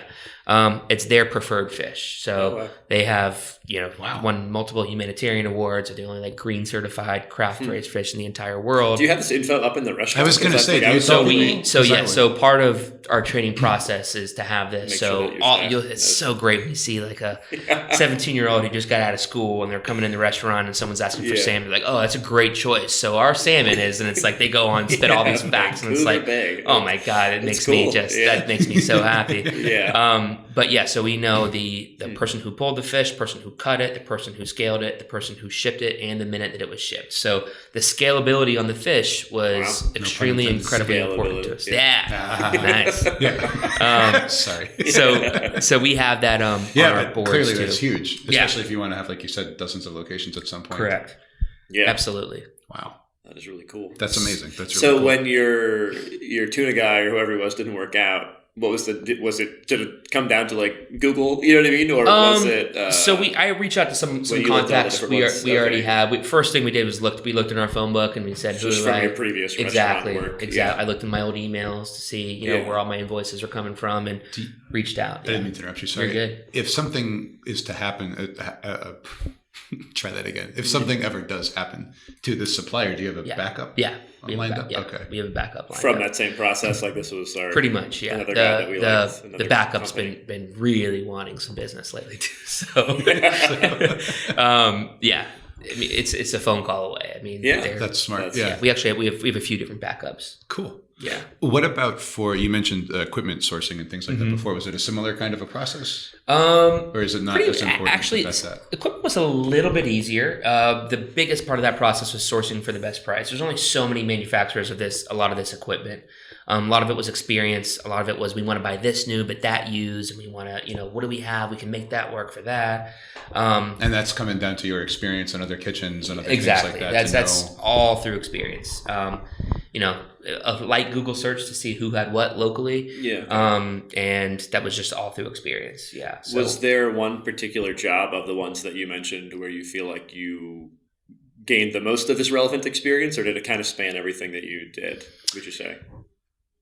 I was initially going to say there's one, but now that I'm just not thinking about it, it's been a culmination. But two very big ones: that pizza place I told you about before, Lazy Moon Pizza, and my most previous restaurant before this one, which was a restaurant called Grill 116. Okay. And no way! I used to fence with the lady whose husband owned that place. Yeah. Small world. Yeah. Little French lady. Yeah. Can't remember her name to save my life. Yeah. Her name's slipping I know her husband's name. I won't say it right now, but I know her husband's name. Great. I just was with him the other day. But so there's a few things from the old pizza place when you just kind of realize like you just got to make something work. You know. What was were you a manager? What was the title of your job at that pizza place? Eric, come in when you want. Toward the end, it was like that. Like, we know who you are. Just, you're come in when you want. But it turned into like a key employee where I would come in. It evolved, and I'm glad that it did evolve. A key employee in the restaurant is a key employee, someone who has a key but doesn't make any decisions. I didn't know that, so that's good. Someone who's trusted like a really important employee, open or close. Yeah, that's why I wanted to make it clear. Someone who can open or close the restaurant, which is a big deal. So I would get in there at the position evolved, the prep position evolved in that restaurant, and it came down to I got another job at the time. I was working for the Adidas company when I was like 22, 23. Oh, wow. Okay. That was a really cool job, not food related. And so it turned into, hey, Eric, let's make this thing work, because I still love the guys. This is like year 4 of me being there. They're like, when is this guy going to leave? But it turned into, let me get there early. Let me get there at 5:30. I'm going to stay there till 9. I'm going to get the ovens hot, get the air on, get everything set up. Kind of get the ball rolling and kind of get some momentum. 5:30 a.m. or p.m.? Okay, AM. I wasn't sure if it was like a lunch. No, I'd go in at 5:30. I would leave around 9:30. I'd go home real quick to wash all the dough and everything off of me, and flour and gross stuff. I would get a lot of flour on my belly button. It was what a lot of tossers. Did that then go on the pizza? No, obviously not. If it did, the oven took care of it. Were you not wearing a shirt? Or I was wearing it. It's a 30-inch pie. You get into it a little bit. Okay, fair. And so and flour would fall off the pizza and get in my belly button. I didn't expect that. Yeah. So I would stay there till about 9:30, and then I would leave AM. AM. Okay, so you quick 4 hours, and then Gotcha. I'd go home, shower, and then go visit my customers with Adidas. Oh, okay. Wow. No one with Adidas ever knew that. Yeah. Wow. It was a big no-no. Sorry. So crazy. would you, if you had to, just in case somebody listening to this wants to be in a position like that where they're learning all these lessons, would you say it's similar to like a manager role, or it's a solid step to being a manager? Somewhere in there. Oh yeah, they trusted me. That was the biggest part, is that they trusted me. I didn't want a manager role there, and that was, they had approached me about it. Hey, not like formally or anything. But it was like, hey, man, you want to just a guy with the key and opening the store. Yeah. Because if the store is open poorly, then the whole day is not going to work. Right? So like management seems like a logical kind of move right after you're a key employee. So before, when we go back to the speakeasy part, and I just want to clear this key employee thing up. I went from server to key employee to general manager. Okay. So it was like one of those, when the GM's not there, it's like we didn't have an assistant GM, we didn't have a manager, it was just key employee, then general manager. So key employee is kind of like a broad term for a restaurant to use for somebody to say, like, this is your key, I trust you, and you do well, you could be a manager one day. Yeah. It's like one of those things. Sure. So but it was, for me, I knew I was doing it 4 days a week, 3 days a week, and I was just doing it because I wanted to, stay relevant in the pizza game and in the belly button game, and it was a way for me to make some extra money at the time. Yeah. Would you say, let's say that one of our listeners is high school or college aged and has had either 0 restaurant jobs or maybe 1 or 2 sort of like early ones you might have as a server or something like that?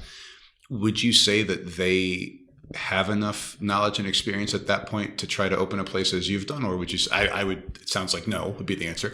Or is it necessary, in your opinion, to kind of do these things, not for a particular number of years necessarily, but just like to have? Yeah, I don't know if there's like a certain window that you say, like 3 years, 3 months, and 3 days. That's when you want to go open up your own your own thing. But I think that a lot of it is like realizing what you don't know. Which was another finding out what I didn't know was another big thing, and finding out what I didn't know, I realized what I did know. Mm-hmm. So honestly, if you have some experience and you're a person that has a can-do attitude and is willing to make a mistake and is willing to take a leap, I don't think that there's any certain time where you have to work and be like, this is what. A lot of the stuff you can kind of wing it a little bit, but you do want to have some experience. As long as you have a little bit of experience, I think you'd be okay in wanting to open up your, as long as you have a goal and you have a plan, then you're fine. An exit strategy. An exit strategy. What do you think about food trucks? Do you have any particular experience with those or opinions on those? Yeah. So food trucks are, typically the cost of, we looked at a lot of food trucks, and it's still something that we might do, but not as a primary revenue maker at all, or generator. A food truck is a great, if you don't know, if you want to just serve, listeners know, it takes a lot of money to open up a restaurant. It's not like something like, I'm going to save up all my Tooth Fairy money, I'm going to go open up a restaurant. It's not like that. That's what I was going to do. So thanks for mentioning that. Still working on it. It's something that can take, it not only takes a lot of time, but it can take a lot of money. Where there's always money out there. You can find it from a bank. If you have a solid plan, someone will be willing to invest in you if you're a solid person. A food truck is a great way to kind of test it out. to kind of cut down that initial investment and kind of be like, is this going to work? Let me see if this find works the proof first. of concept that you were talking Correct. about. And you can find food trucks. I mean, a really expensive food truck is like $50,000, but like the truck itself, the truck itself and the equipment inside and everything like that. To get like going, basically. Yeah. 50 But you can find some out there, and you can really make it nice, for $10,000, and you work really hard for a good amount of time. And to be clear, that is a lot of money. That is a lot of money compared to a restaurant. Compared to a restaurant, it's no, it's about $9,900 more dollars than what I have right now. But it's a great stepping stone into figuring out if this is something you want to do, figuring out that everyday grind is something that you really want to do. If you can work in this heat like that, because inevitably you're going to be sweating somehow, some way. Sure. And it's a way for you to tweak your product. So we've discussed it, and there's always like every month each of us will send each other like a truck. Oh, this truck's for sale. And we want to get this, and it's like, well, we don't have any money, so it doesn't matter. But it's like something like if we're ever fortunate enough, I talk exit strategy. That's a dream first off. But if we're ever fortunate enough to be in the position to where we're buying a food truck, it's because we probably have 4 or 5 locations already, and the food truck is like a tool for marketing or to go to different events. It wouldn't be a primary revenue generator. Yeah. Do you know anybody who does that as a primary revenue generator? Yeah. There's a guy in my neighborhood with a coffee food truck, and he just absolutely crushes it. And he's got, I'm not like a coffee connoisseur. No, connoisseur is connoisseur. But kind of like a sickly dinosaur. Connoisseur. Sorry, go ahead. And I don't know if his coffee's great. I don't know whether how to judge coffee. I'm not the decision maker on that. But I mean, that's the only place where I would go and buy my coffee. I'll tell you that. It works for you. And it's not the most convenient thing in the world for me. It's not a drive-through, so I have to get out of my car. Right. Order outside in this heat, like the old days. And usually wait in line behind a lot of people. I was there today. I think I waited in line 20 minutes. Yeah, right. But it's like one of those things. It's like it's what it is. It works, and he's good luck to him, and hopefully he has plenty more. Yeah, and that's another example too of kind of going back to your point about creating the community outreach and everything. When you're there, you feel like you're part of the neighborhood. Yeah, and he knows everybody. There's like people you see the same. It's not just let me pull up to this window, pay my $3 or whatever, get my latte and pull away. It's not like he's done a great job. And this is something that we focus on in the restaurant very much so. I mean, when you're buying food, you go to a Chipotle or a McDonald's or a Starbucks. If you're talking coffee, everything's very transactional, right? It's like very like, okay, coffee, me, money, you, here it is. Okay, we're done? Okay, good. Right. Yeah. How quick can I be exactly. What we try to do and what he does very well is turning that, how do I make a transaction an experience now? Buying coffee out of a food truck is an experience in itself. He's got a great model and he does it very well. And he did little modifications. I'm sure you saw the evolution of it, the pavers, the old like shade cells, van that he, I don't know where he got that from, but the old van, the shade thing. And, and you know what he did in order to clean that all up? There was a lot of, misplaced people in that general area, and he just paid them all. It was like, hey, you want to come and help me clean this thing up? I did not know that. Yeah, that's cool. What originally got me really excited about this guy and his brand in the area was the way that he did that and the way that he didn't like just turn his head. He lent a hand, and it was really cool. So in our restaurant, we really try to turn like, yes, this is a $12 sushi bowl, but it's a $12 sushi bowl. How can we make this an experience? When's the last time anyone at, X Fast Casual remembered anyone's name or would write a review? And, so we have a model in our restaurant. Or could spout off where the meat was sourced Correct. from. From going in and talking to a kid. There's a model and there's a success model. And I my mentor told me this years and years ago, and I stick to it. And it's a model for success in a restaurant. It's a math equation. So you guys might, follow along. It's your food plus your ambiance plus your service divided by your price will equal someone's perceived value, right? Sounds simple, right? Yeah. Makes sense. In that numerator, right? Your food, your service, your ambiance, the biggest variable there is what you think. Like most important one, you're saying? Just necessarily most important. For me, it would be the most important, yes. Yeah. Probably. Well, I would Just the biggest variable. What would change the most? To me, and this, I'm not trying to get out of answering the question, but when I think of the ambience, I'm thinking of also the food and the service together. Okay. So I would probably say maybe ambience. it kind of bleeds into everything else. So ambiance to me, it's the hardest thing to find, I feel like.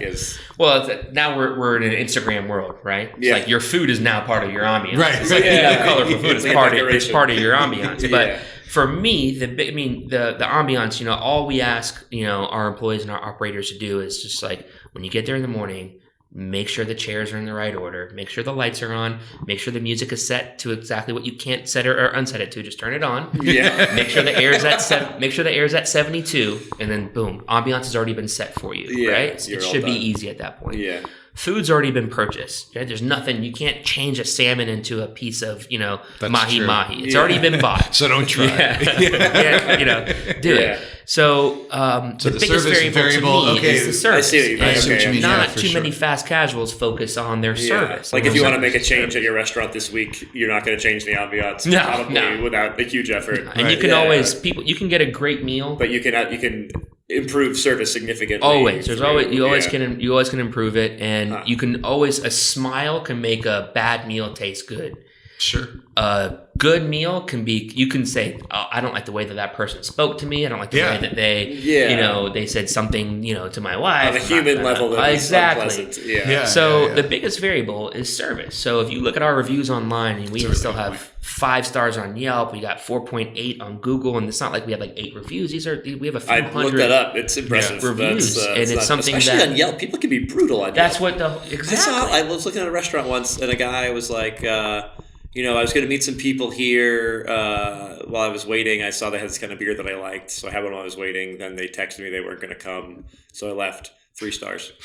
What? They had a beer you liked, you didn't even eat it. They did everything they were supposed to do. Exactly. We've had one, but like they didn't have steak, so I left. It's like, well, we're a sushi restaurant, right?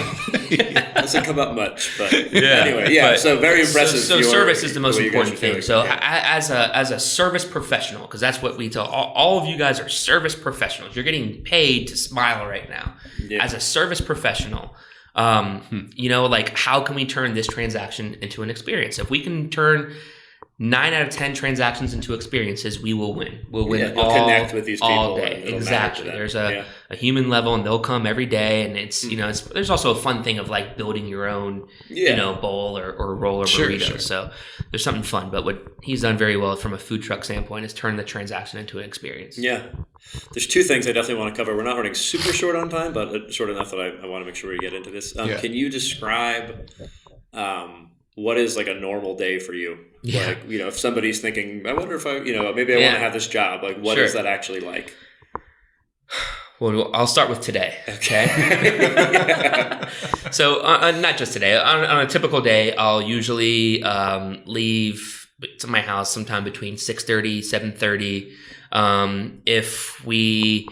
Because we're working with fresh produce right now, and you know, we're working on our supply chain on that, on pricing, not just from how good it is, but on sourcing alone or pricing alone. Yeah. And now that we have one location, you know, I'll go out to the local markets, or I'll go somewhere and I'll see where the market is at that day. What the market I can touch and what I can feel. What are they saying the price of this is right now? You say the local market, you mean like where a regular person shops, or you mean a restaurant supply? Like a few restaurant supply stores, but also like there's a farmer's market is usually where I'll go first. They've got they supply a lot of restaurants. And as far as we talked about the laws with distributors with fish and alcohol, is this a place you can buy from? You can buy from. Yes, you can. Because it's produce, it's different. Okay. Yes, you can they are the distributor at that point. So you can totally buy it. Everything but our greens. Our greens we get from a local vertical container farm in St. Pete. Okay. But everything else besides that is we order it. It gets three deliveries a week. So if we're upset with our vendor at that time for whatever reason, we'll go and we'll shop it ourselves. Right now we can. So I'll typically leave between 6:30 and 7:30. I'll go shop at the market or wherever it is, restaurant supply store, whatever. If I have a paper supply that we don't have that we ran low on, again, we're figuring out a lot of these processes. Like napkins or something like that. Yeah, or paper like or bags or something like that, receipt paper, something silly.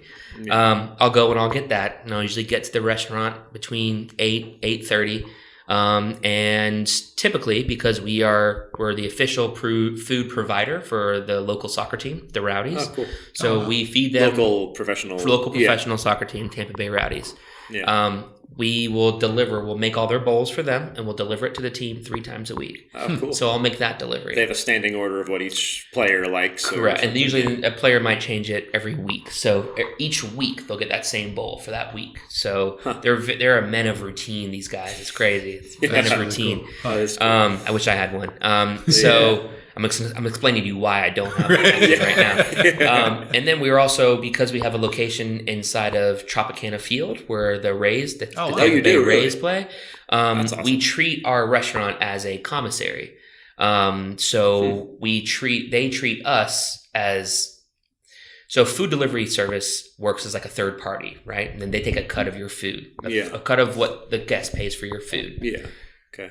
Pretty much the same thing with the stadiums. Okay, you can go 2 different routes. You can go the route of third party, where you treat your restaurant or whatever as like a commissary, and you come in and you just provide everything, and they take a cut, or they do everything there, supply the labor, do everything, and it's like a licensing deal at that point. Okay, so it can either be basically their employees preparing food according to your menus and stuff. Exactly, and our brand was just too new to do that. Or it can be you guys make it in your own location. Yes. And then you like ship it in, basically truck it in or whatever, bring it in and sell like the pre-made kit there. We'll just bring everything there, and we have a big enough prep area there where we can small prep some stuff. Okay. But we have to bring all the product there. Got it. So luckily, it's only like 4 blocks away from the restaurant, which is on the 600 block in St. Pete. 660. And so it's only 4 blocks away from the restaurant. So typically, and because again, we're working with fresh produce, we're working with so many things, it's a daily thing. And there's 81 home games a year. And typically you have homestands that last from, our current one that we're in is a 10-game homestand. So I'm there for 10 straight days. Wow. So I'll go, and like a day like today, I made the run earlier. So I'll get everything set up for our employees there. So they can just like walk in and just go off a checklist and just bam. And then I'll get back for typically like our lunch rush in the restaurant, and I'll see who's there. And, lately it's been, let's go down to Sarasota to look at that location. Let's look at this lease. Let's look at other things. But there's pretty much no routine. On days where I don't have to do, anything like that, I'll go to the restaurant and I'll wash dishes for as long as I need to wash dishes for. So as long as, they appreciate it still. As long as they still let me go in there, I'll still do it. But it's something that like I actually find a lot of joy in, which is like washing dishes. That was your first job, right? That was my first job. Back to my notes, I'll always come back to it. So, and that's also it's a message to the employees that no one's above any job. So if I'm there to wash dishes, it's usually like I'll get like a few high fives and a few thank yous. Cool. And it's like, thanks, Eric. Employee of the year. I'll win Employee of the Year award. So do you? This might be a silly question, but do you have a machine to wash dishes with? And if so, what kind? I don't, but that'll be the last time we don't have a machine to wash dishes in any location. Right now, we just have a 3-compartment sink. All of our stuff is all of our bowls, which you guys ate out of earlier, is all paper. All of our plastic is that's true. So biodegradable and stuff. So we don't have like plates to wash, but there is equipment. There is stuff like that to wash, so and stuff that your the little trays, the little easy trays to wash. Or each bowl, if you were to come to the restaurant, there's like little mixing bowls that they'll mix everything in before to put it on, so you get a little piece of sauce in every bite. So those things to wash. So like I love washing dishes at work. Not at home. At work. Only. So that's something that I'll do, and I'll typically try to leave. I mean, you guys know what the traffic is like. If I leave and I'll give a handoff, we'll have a handoff. I'll touch base with my shift leaders or my operators, and I'll try to ask one of the employees at the time, what's going on? How you doing? And then we'll always try to tweak something, and then I'll look at all of the invoices. I'll do some coding or see where we're at on pricing, make some calls, send some emails, and then usually head home. When you say do some coding, that's similar to what you were describing at Ciro's, where Yes. you're entering invoices Exactly. into your software to show. Exactly, especially So not when coding like writing computer code. No, God, no, not me. I don't even have a computer to code on. So yeah, you don't need a computer to run a restaurant. So what software are you using to do those things? Yeah, so to code, I have QuickBooks, and then we have our QuickBooks is directly lined up with our credit cards, and just from there categorizing is we tried making it. I mean, my partner's great at this, but we tried making it as easy as possible for us, and just try to have like 8 simple categories, and then if we're ever fortunate enough to expand, those will get kind of refined and kind of tuned up and subcategorized. But right now we have 8 categories, and then the system that we use internally in house is a system called Revel.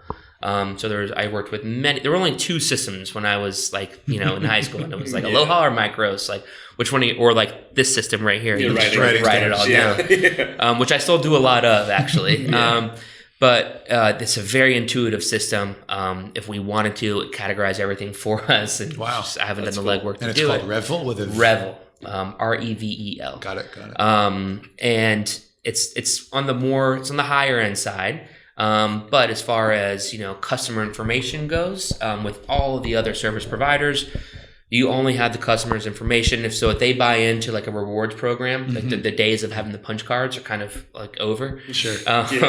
So it's all done digitally now. So if someone graces us, they want to join our rewards program. This is what we call collecting information. They'll just give us their name and their email address. We don't even want a phone number, only if they want to give it to us. And that's just there so we can kind of track what they're having. This software is so intuitive that if they come in and they get, the OG bowl is one of our kind of creations 3 times, and then the 4th time they decide to get an over the rainbow bowl, it'll have a prompt on there that said, "Are you sure you bring in the right thing?" Or whatever. Yeah. And it also, this is a little weird. It has facial recognition. We don't use that. Because I think too many people would get a little too, especially so if they wanted to, they could sign up for the rewards program, and it could take a picture of their face, and then every time they come in, they just put their face in front of the system on the iPad, and it's like, you have this X amount of points. You only need Y more to redeem this reward. So that system was very, we had we valued it a lot, especially with my partner's old business, where his whole business, the food delivery business, is all customer information database. Sure. So for us, like if we do like a direct mailer, or if we do something, a direct mailer meaning we send like a coupon like in the mail to somebody. Like the physical mail. Yeah, the physical mail. The old mail. We kind of have a good baseline of where to go, and we have a good idea of which area codes or zip codes to hit. So based on the information of the people Correct. that are coming in frequently. So you were saying toward the end of the day, or as the day wears on a bit, you would do the coding and you would sit down and look at invoices. Yeah. And then what would come next? What would come next is I would touch base, see if there's anything that we need to get for the next day, make sure the night crew is all kind of ready to go, and then I get home and it's family time. Cool. It's go home. What time? You never really shut off. I mean, I'll get calls all through the night, and if it's any call at the restaurant, again, this is an agreement we had with our wives, especially my wife has been a wife of a restaurant guy for many years now, so she understands it. So if there's any call coming from the restaurant whatsoever, it's one of those. It's like I kind of get a free pass, Still sometimes sort of like being a doctor on call, but not exactly, but kind of. I like that. That's what I'm gonna say. I'm on call, baby. You know I'm on call. So it never really shuts off. But I'll typically get home, depending on if I don't leave St. Pete by 3 or 3:30, I'm not gonna leave till 6:30 because of the traffic. So I'll try to stay around and do something, find a cleaning project or rearrange something. Kind of figure out or get ahead on some prep. How late is the restaurant open?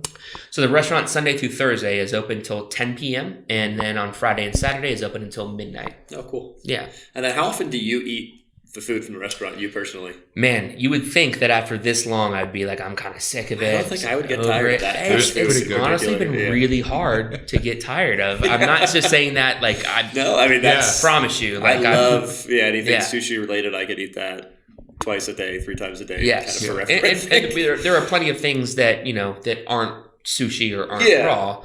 Like, excuse me.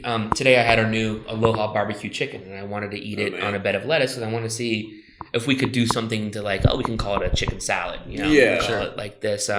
So that was, stuff like that. It's like I can never get tired of it or sick of it, and I know what I'm putting in my body, and I see it processed every day, and I see how it's prepped, and I'm a firm believer in it. And if I wouldn't eat, and many restaurants, like you guys have worked in restaurants before, right?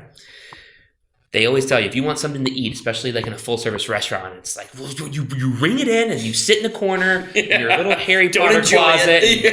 Don't make eye contact with me. And it's 50% off. That's it. And I'm not cooking this. You get to choose these 2 things. These hours. I don't want a house salad and I don't want a soup. Okay, so in Bennigan's, God bless it, the menu at Bennigan's was like 90 pages long. Yeah. And for employees, you could have like 6 things. Yeah. They wouldn't make most of them. No, I'm not making that. You don't really have those things. So another thing, based on my experience of having that and having like a very gung-ho chef on not wanting to do anything for a server was for every day, every shift that our employees work, they get a free meal. And it's a meal that I want them to leave the assembly line, the front, and go to a table in their uniform and eat outside. And if they don't want to do that, if they're not hungry in their shift, I'm not like, well, you don't get your meal. You could take it home with you. Yeah, you can come 30 minutes early. But you want them the value of seeing the value of me when I go into a restaurant, tell me if you guys disagree. If someone who is an employee of the restaurant has a hat, has the jeans, it says Pacific Islander on his shirt. Right.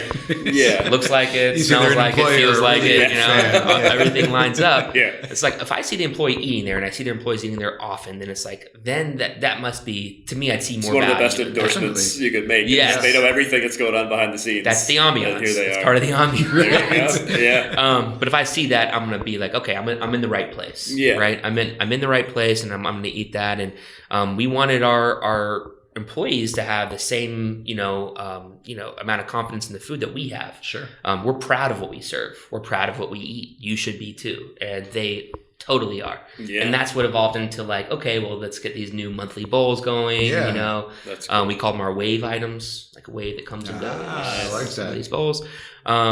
But yeah, so we wanted to make that very important. I don't know how we got to that just now, but well, I was saying, do you eat there? Oh yeah. I'll eat there. Once a day. If I'm there, which lately has not been every day. We've had a lot of out of the restaurant stuff to do. Yeah. Anytime I'm there for more than 3 or 4 hours at a time, I'll eat. As long as I'm not getting in the way of any of the stuff. I'll eat. Sure. Yeah. Usually it's like I'll go do like an hour of dishes, and I'll call that like, okay, I get my shift meal now. See those clean dishes. But I don't. And every day, I leave, my wife or some of my friends and family at home, they'll say, hey, can you bring a bowl for me? It's like, no one's gotten sick of it yet. So, at least they haven't told me they've gotten sick of it. So out of all would you say, as you said, not every day is the same day by any means, but would you say that you've kind of described all the components that might make up a day? Is there anything pretty much? I mean, you're going to have stuff like I make weekly checklists for myself, and if I don't get it done on Monday, I roll it to Tuesday, and then to Wednesday if I don't get it, and so do you track that on your phone or just a piece of paper?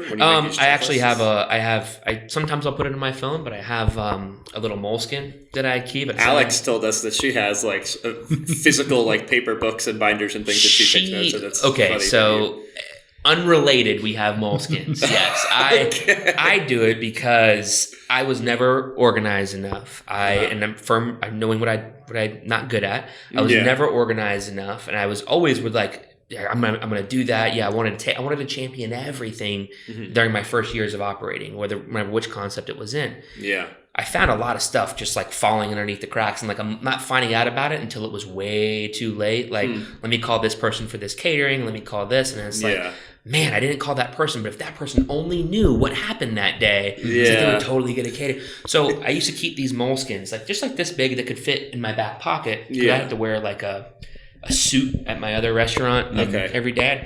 I would always take the jacket off, but I'd be like in a button up and some slacks. And I'd keep a moleskin in my slacks. I was riding once I found out about it, and like the gratification that I would get from like checking something off was like the coolest thing ever to me. And I was like, I didn't forget it. That's awesome. Like, I didn't forget it.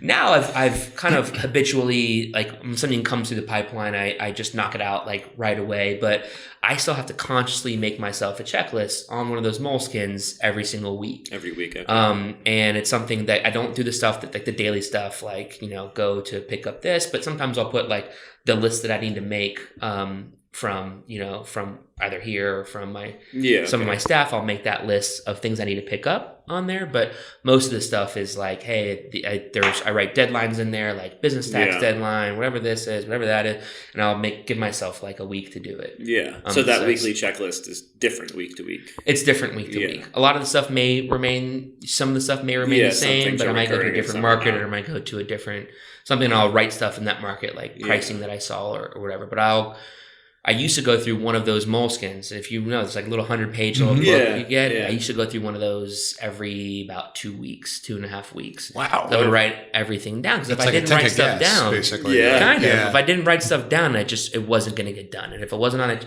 then that evolved into like my Google Calendar.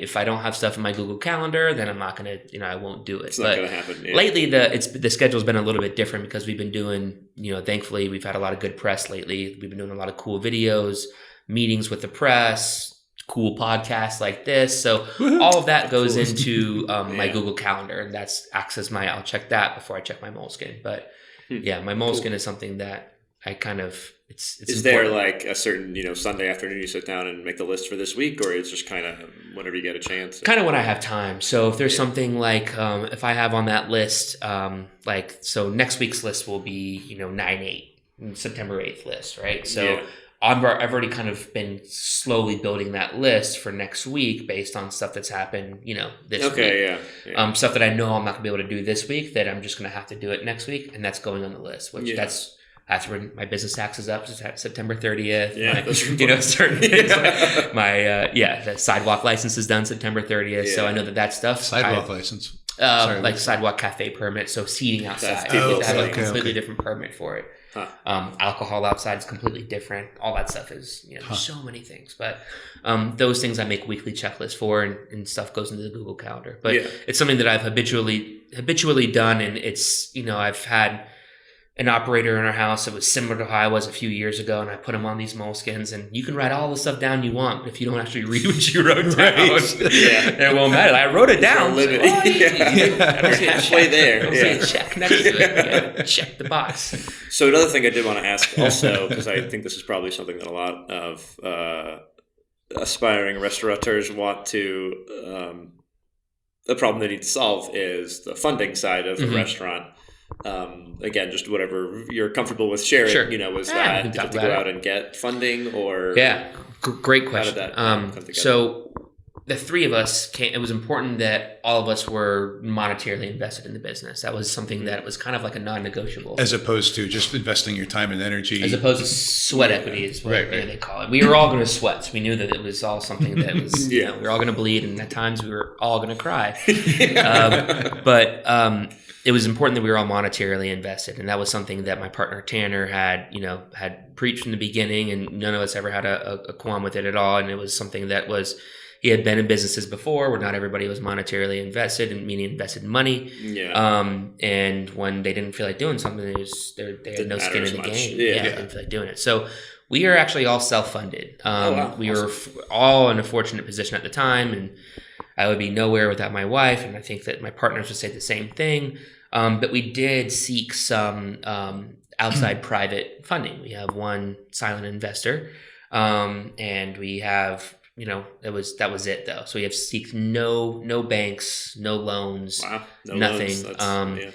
And so when the time comes, it's going to come. We will have to seek somebody. If we want to grow at the rate we want to grow at, which hopefully will be sooner than later, we'll have to find something. But right now we're all self-funded, but typically a lot of people will either seek a private investor or some, an equity firm or something. To create that initial agreement, did you go to an attorney, or did you download a form from LegalZoom or something? Or So we first drew up and like a football play, like in the sand. Like we first like drew it up on a pencil and paper, and we all sat down. That was one of the first things that we talked about. All the steps you take when you take a brand 0 to 1. Well, let's figure this part out first. Granted, we all trusted each other. It was something that we knew that we're all good people. Well, at least 2 of us were good. One of us sitting right here is probably not the best. But we all were, we all trusted each other, right? But you have to have something drafted up, legally speaking. So we have a lawyer, and they drafted it up, and something we all signed, and that's kind of like how we left it. It was all one of those. This is easy. Let's just sign this thing. Cool. One thing we didn't really get into at all yet. Well, sorry. I don't want to abuse your time. We're running up against... Don't worry about it. All right. Sure. I'm not going back to the restaurant today. Well, then. Yeah. So we haven't really gotten into your whole high school, college experience in general. So would you say growing up that, in your household growing up, did your parents kind of expressed to you that education was very important, that they expected certain things from you? Was that part of your, experience, or not really? Yeah, no.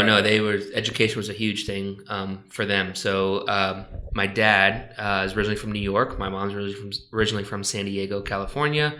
My dad was going to a certain school in New York City back in the 70s, got stuck in some blizzard that all the New Yorkers talk about in the subway, and decided to pack up his little Mitsubishi truck at the time and drove from Long Island all the way to San Diego and got his residency. So didn't go to school for a year, got his in-state residency, and then started going to San Diego State.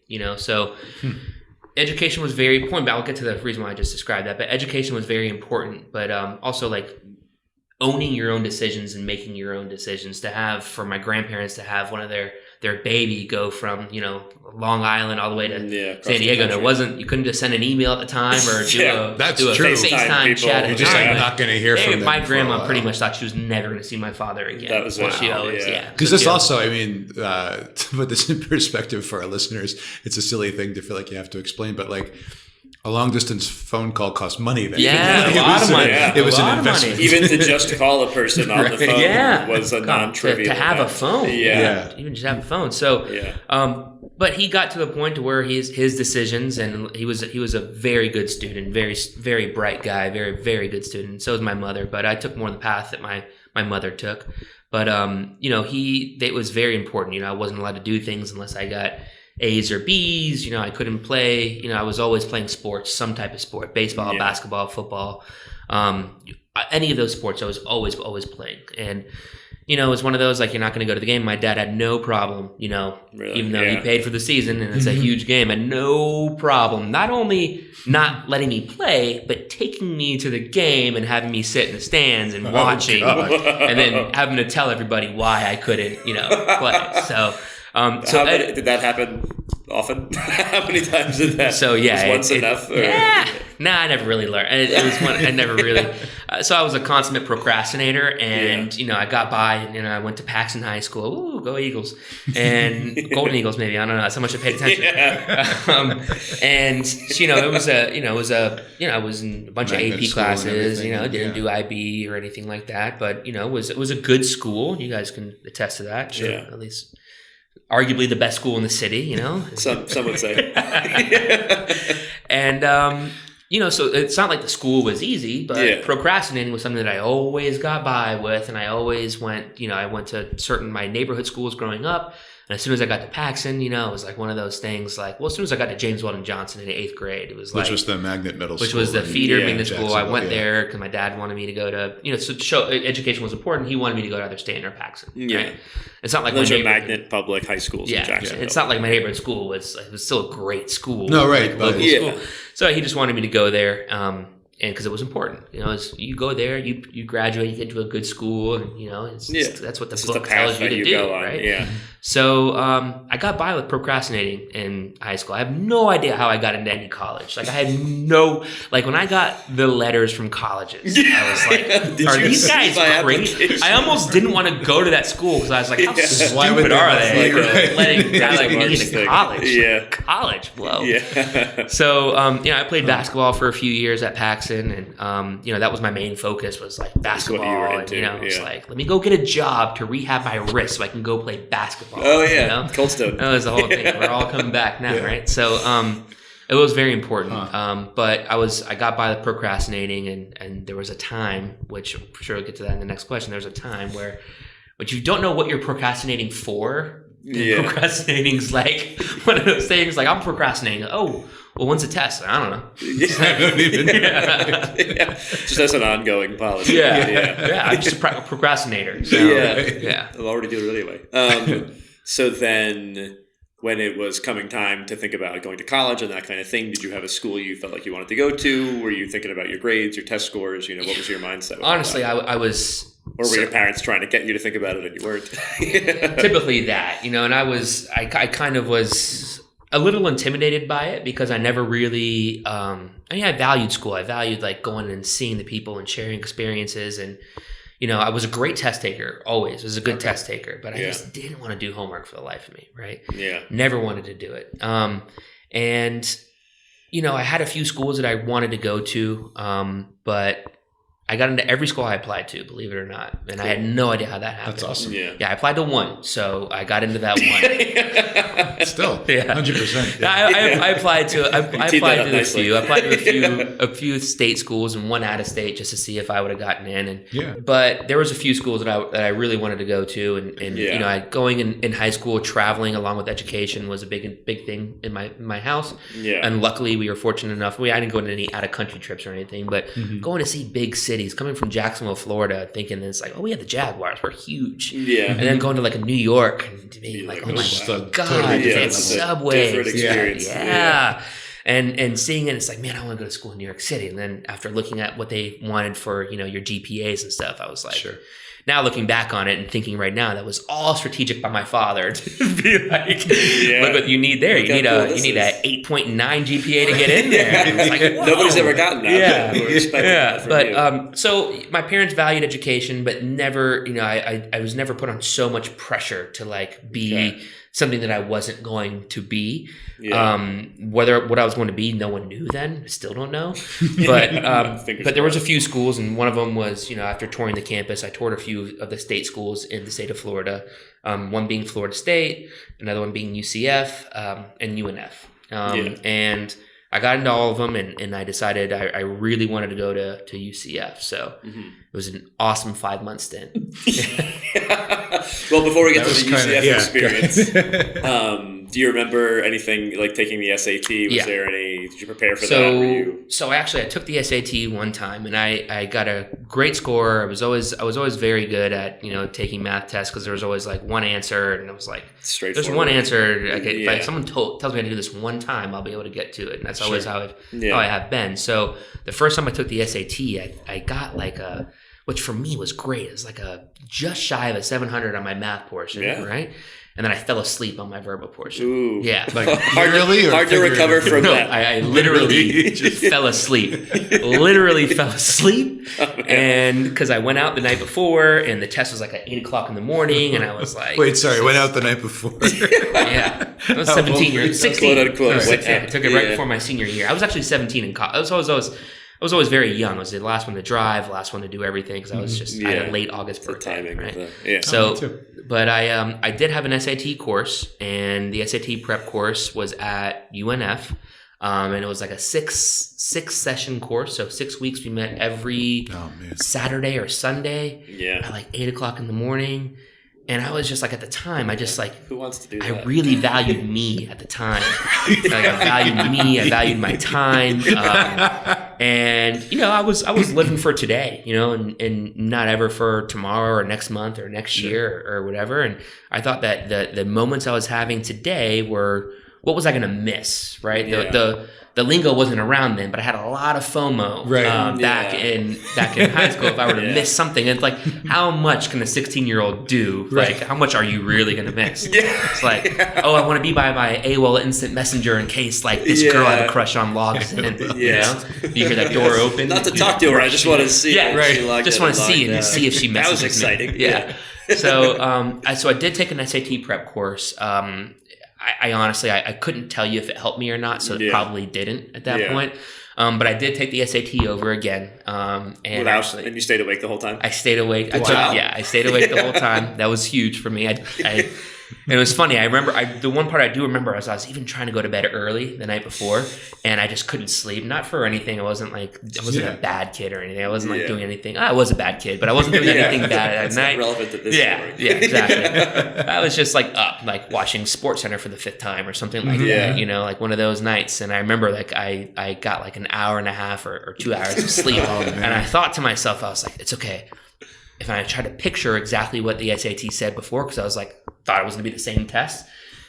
So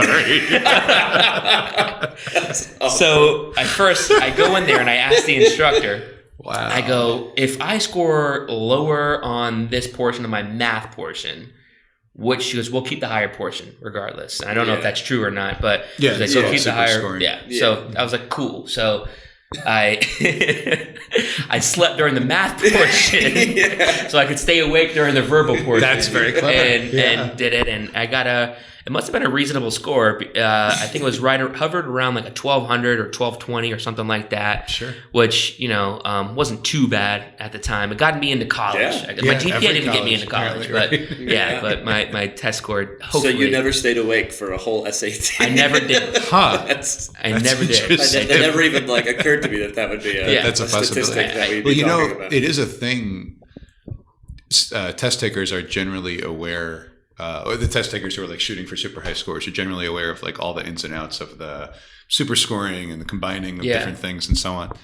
But they're not always, they're very often afraid. Like, so they'll realize, okay, I got an 800 I got a perfect score on this one section, 2 times ago. And I know that technically I don't really have to like get that serious about it this next time, but I don't know. What if somebody looks and they really, and in a way, I'm very proud of you that you were like, oh great, that's done. I'm just going to do that one. I had full trust in people I'd never met before to tell me like, I've known this person for literally 32 seconds and I'm going to take her word. She says I can sleep. I'm going to take her person in this room. So then 5 months in college, let's go to that. So I went to summer B at UCF. Okay. I applied to summer B to every school because I heard it was easier to get into the school, which I don't know if that's for the audience is just like it's a term, a period of time, not like fall semester, not spring semester, but the B summer semester, the second of the 2 summer semesters.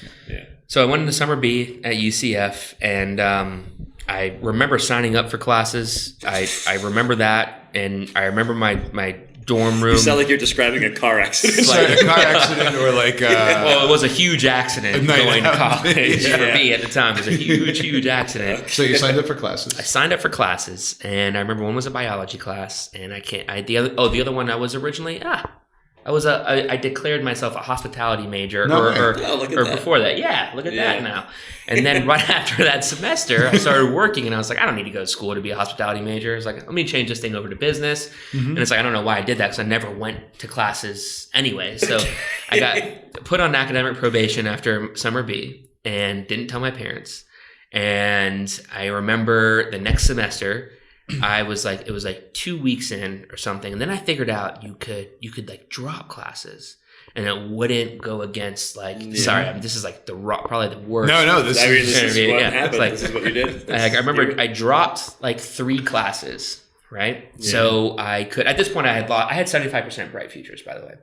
Which is a state scholarship, like funding in-state school scholarship thing. I lost it after that semester, but I never told my parents, and I guess they eventually got a bill, whatever. Wait, so to this day you don't know? No, they found out, and I'm going to tell you how they found out. Okay. So I dropped 3 classes. In my head, again, this is like taking 2 half SATs, right? It's like in my head, I was like, if I drop 3, focus on this one. I will get myself out of probation. In my head at that time, I was like, I'm just going to go in and out of academic probation every other semester. I'm just going to go in and out. Like, I'm not like a college athlete. I don't need like eligibility or anything like that. Already lost my Bright Futures. Like, whatever. Like, I'll go in and out. And I'm just going to milk this thing. That was my big goal at the time was let me drop 3 classes to focus on one. But the thing is, if I can interrupt for 1 second. Yeah. That's actually like a pretty clever, like tactically intelligent you're thinking, okay, like what are the like hard lines that you can't cross? Yeah. How do I optimize what I'm doing? What's the bare minimum I can do to just call myself not a something that we are formally endorsing. Yeah, no, I'm not endorsing it. But it is a certain mindset. But it is interesting. Like you had to figure out what the be parameters are that I'm working with. actively engaged in thinking about how to solve this problem, and you did find a solution. You know, correct. And that was all on my own. Right, I didn't outsource anybody. It's like an interesting sort of tactical laziness. Like, tactical is a good phrase for it. Yeah. So, and again, not endorsing. So you had this plan, but in and out I had of this plan, and the one class I remained faithful to was like a music theory class or something like that. I don't even remember. And it was something that had to do with music. I don't know what it was. And I was like, oh yeah, because that was the one class that had like all of like the cute girls in it. And at the time I was like, that was what was driving me. Focus. There you go. And I'm very faithfully married now. But at the time, that's what was driving me. And so I was like, I'll take this class. And well, you still have to go to the class to get the A. And I remember going at first and I was like, oh, here's the syllabus. And then I was like, here are the test dates, boom, boom, boom. So I'll just go in for those tests. And like, I'll do it just like I did in high school. I'll make friends with somebody that they'll help me out. And borrow notes whatever. Or something. Yeah. I remember going to that first test day. And it was school started in September. So first test was probably like early October, late September, right? 4 weeks in or something. Mm-hmm. And I remember going into that class and looking at this test and I was like, I have no idea what I'm even looking at now. I don't even know, like I shouldn't have done this. I was like, it's like, I got about 2 more months here. At that point I knew that it was like, so I had this guilt with me for like 2 months. I had all of this so I was like, what am I going to do to help me distract me from this guilt? Because already at that time I told myself I don't know how I'm going to break this to my parents. I don't know how this is going to work. This is going to be a big I don't know deal. what's going to happen. At this point, it sounds like already viewing college as just like a failed, this isn't going to work for me. Yeah. I was like, I'm going to go back home. It's just a question of did you ever think maybe I'll try again in a couple of years? Well, I did. I'll get to that. I did. I actually ended up getting my AA, but that was many years later. Right. But at this point, when you were carrying this guilt around, your thought was the world is over. It's over because I knew that my dad, my parents always said, if you get good grades, you can have not many people have this opportunity. I'm very fortunate, but I remember them telling me, you get good grades, you can choose what do you want to drive? What car do you want? What do you want? What computer do you want? They were gifting me this. Yeah, incentivizing it anyway. I'm good. I'll figure it out. I'm good. So I remember walking around with all this guilt, and I was like, what can I do to distract me from this guilt? And that's when I started working at Lazy Moon Pizza. So I just worked as many hours a week as I could work. And I sort of displacing your guilt from the one thing, pouring it into and I an effort. Saved up a bunch of money, and I did everything I could. And I was like, if I'm not going to do school, then I'm going to do this. I'm going to be as good as this as possible. Right. Yeah. But it was all guilt driven. So your parents thought you were going to classes and you were actually working at Lazy Moon Pizza. Is that accurate for a while? I was not going to classes. So they thought you were? Yes. They thought you were in class. They thought I was going to class. They knew I was working at Lazy Moon. They didn't know I was working as much as I was working. And I was working a lot. As many, I was the guy that would write. There was no email schedule or hot schedule or anything. Hot schedule is an app for scheduling. Yeah. There was nothing like that. It was posted on the board and it was call me 4 shifts. It was you rip off a piece of paper and take it home in your pocket. So did you think to yourself while you were working in the restaurant, gosh, if I had just spent this much energy on school, and that's what I would dig the guilt grave, a vicious cycle, even more. So I was working a lot to save money to give to my parents for school, to pay for the school that you could have been. Yes. So we're in California. That's where I'm originally from. That's where my family, a lot of my mom's side of the family is, and we go out there every year. We go out there for the holidays. And I remember while I'm out here, there's going to be a regular mail letter sent to my house to tell my parents that I'm no longer a student and being kicked out. Waiting for that day. Wow. Oh yeah.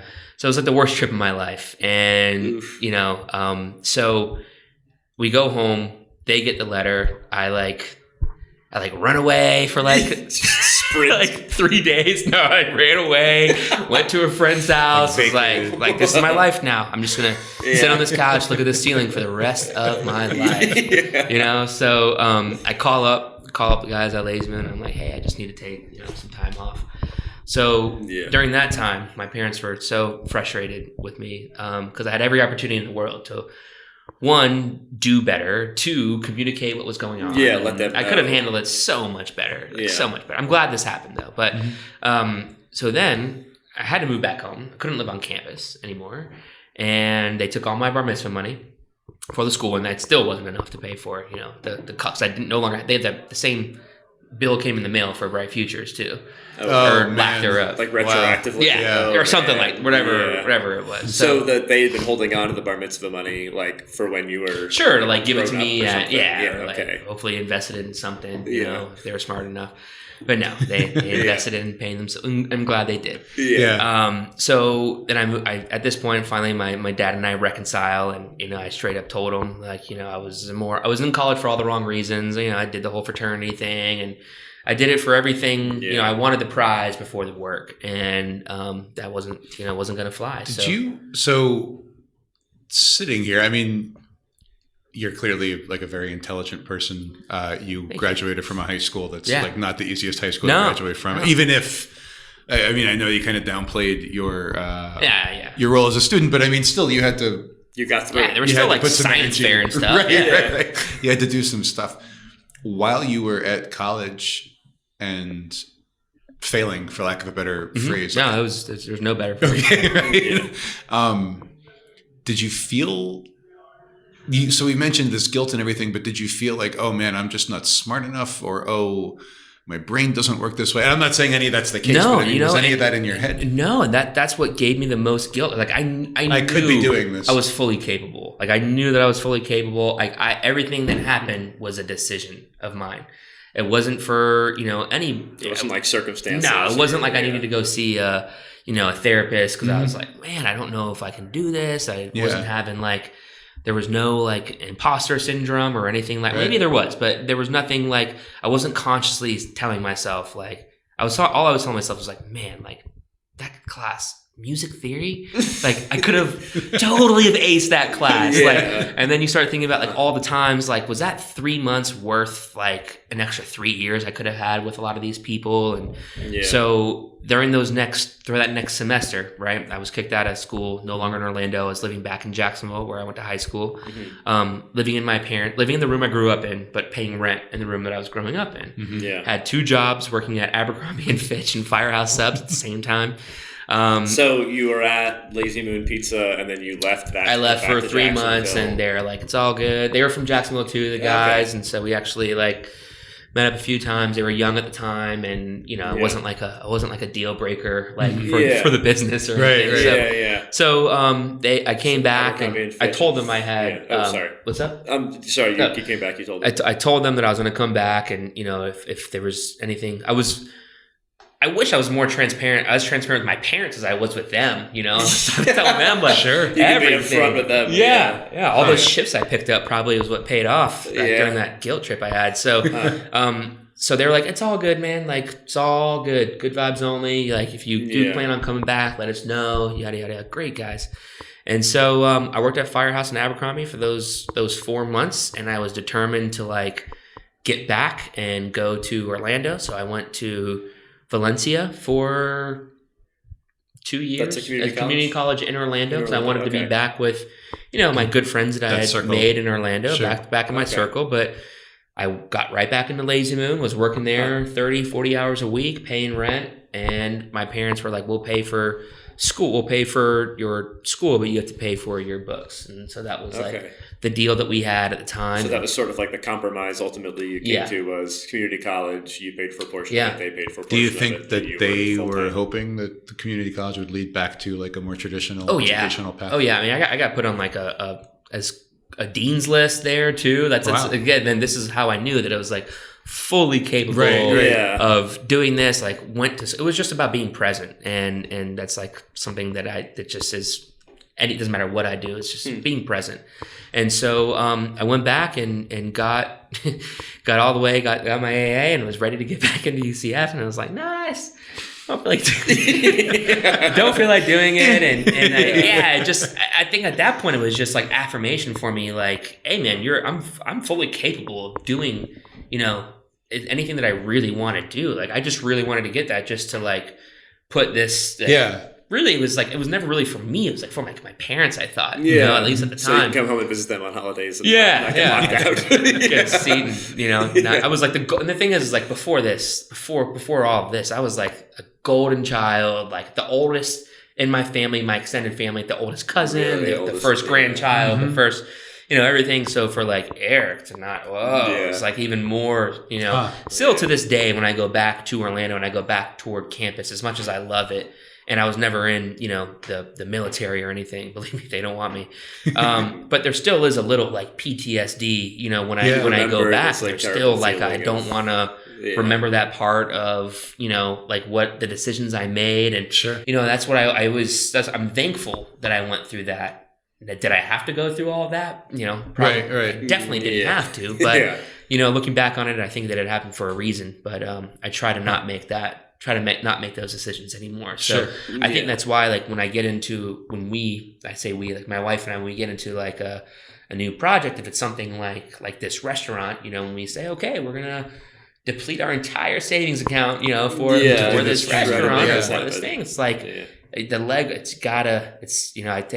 I go full force into it, and because I don't want the same thing that happened at UCF. And I'm still a loyal Knight. Like I still go to like all the games. The Knights are that's the mascot of UCF. Yeah. People who don't know, it's still a loyal Knight. I just, I just get a little PTSD when I go back. Into the area every time. You feel it. Yeah. Wow. That's such an interesting thing. Do you think I'm not trying to talk you back into going to college or anything. We've talked about it many times. It's something that I definitely want to do.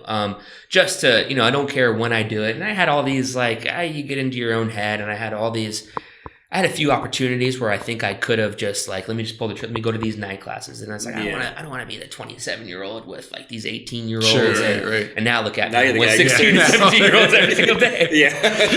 So, but it's definitely something. And, Alex, my wife, we've talked about it many times, and it's something that's like, hey, when the time is right, it's definitely 100%. And I think now it's like, it's so like for me, like I would get so much more out of it now. And then it's like there was a maturity level that I hadn't met yet. Yeah. And that would be your choice as well, as opposed to this is the next thing I just kind of have to do. No, it would totally. I mean, it would totally be a choice. Totally. Yeah. Well, and part of what I wanted to ask is, if you had chosen different classes that first time around, classes that were more geared towards things you were interested in, would that have made any difference or no? Unless there was like a PE class or like a basketball class or something like that, I don't think that at the time, looking at it now, if you were to take, me now and knowing what I know now, going back, like sure, I would have taken. I would have been like, give me a fifth class, something. But at the time, I don't think that anything would have been any different, and it was all.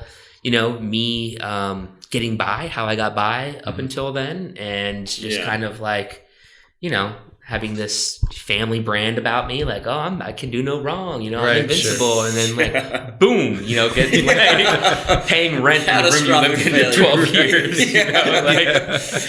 so, and it's like one of those things, and it's like, it doesn't help like having my sister, like she got like a 4-something GPA. She like got a scholarship to a Division I school to play soccer. And she was like, went to Chile for school for a year. It's like one of those, it's like, that didn't really help out. It kind of was like, okay, I'm going to remember this. Insult to injury. I'm going to remember this. So. We are a bit over time. That we are.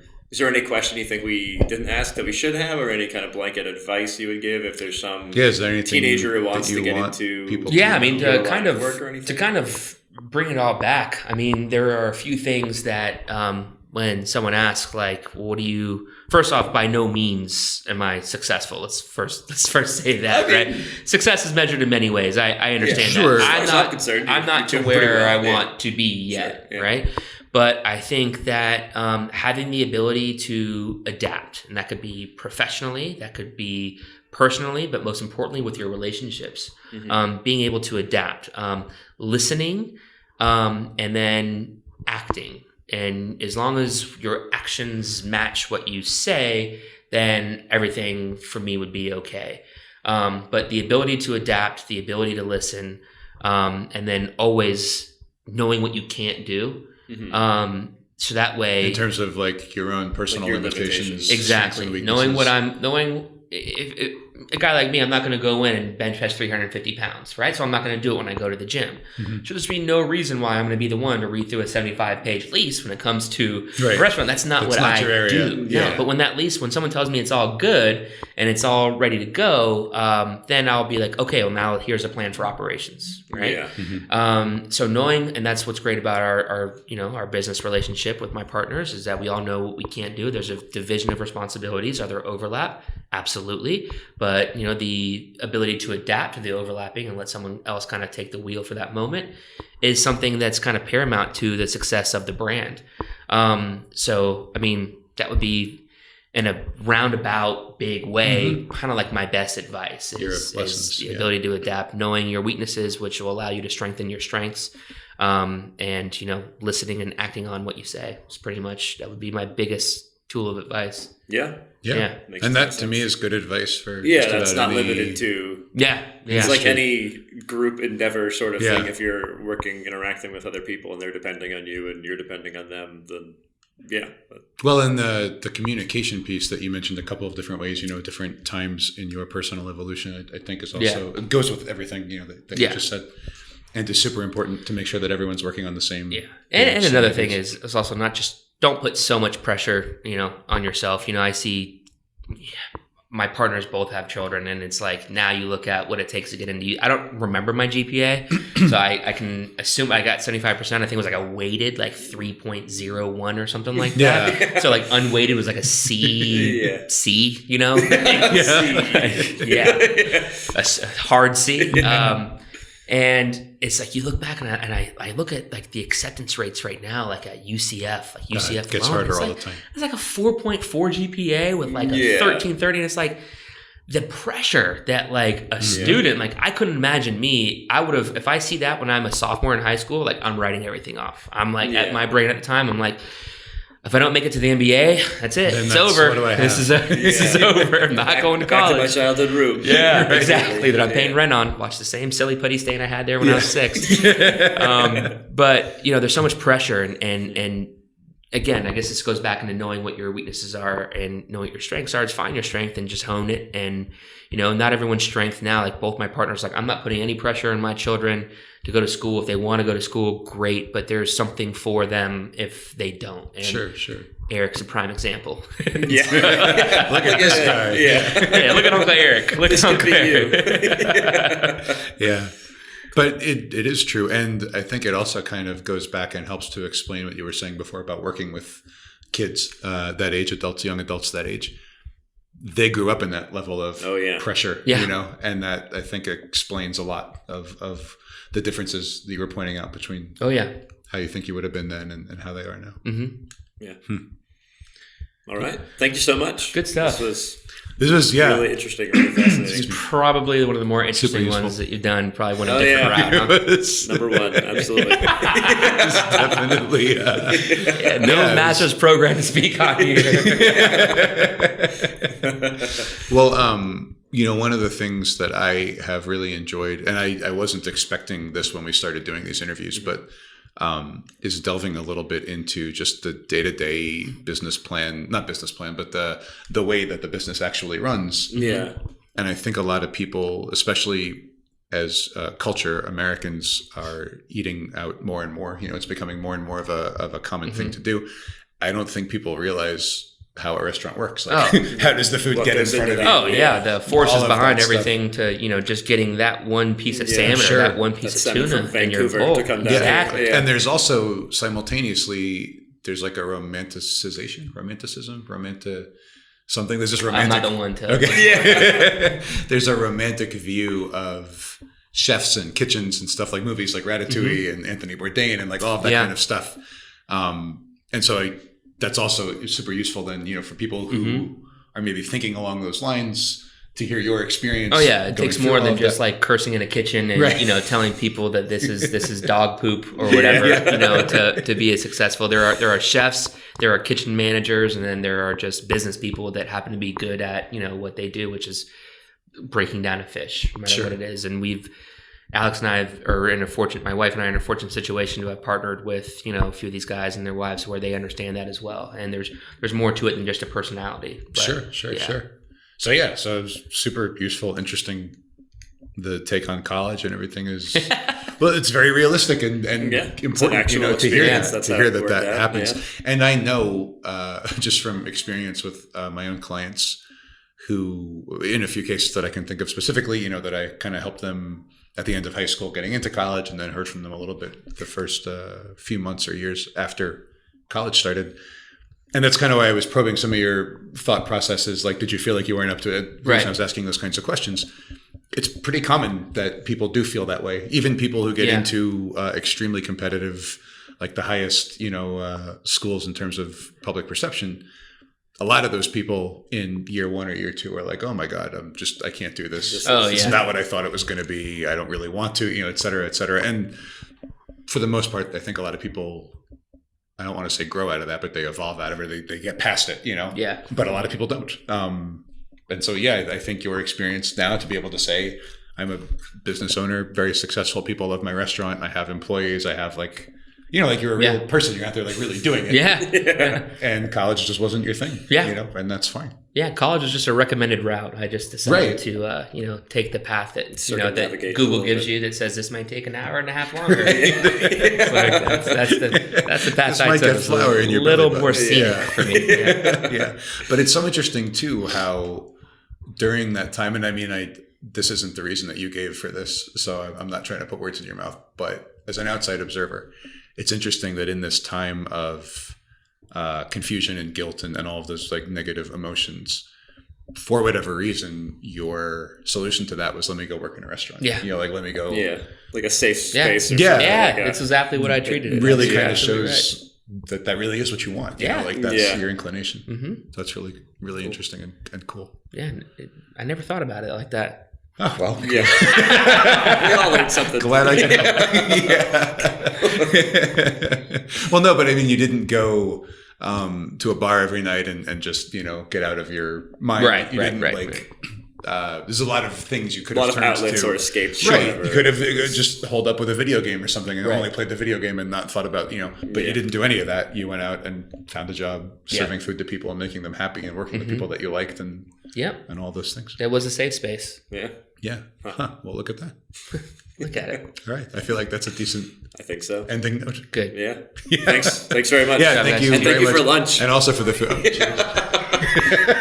So before we sign off, as always, I would like to point out a few things that I thought were particularly interesting and relevant, possibly also surprising if you are someone who is thinking about starting a career, whether it's a career in this kind of field that we just spoke to Eric about, or really any kind of career. And also, restaurants are cool right now. So hopefully I like them. Yeah, they're fun.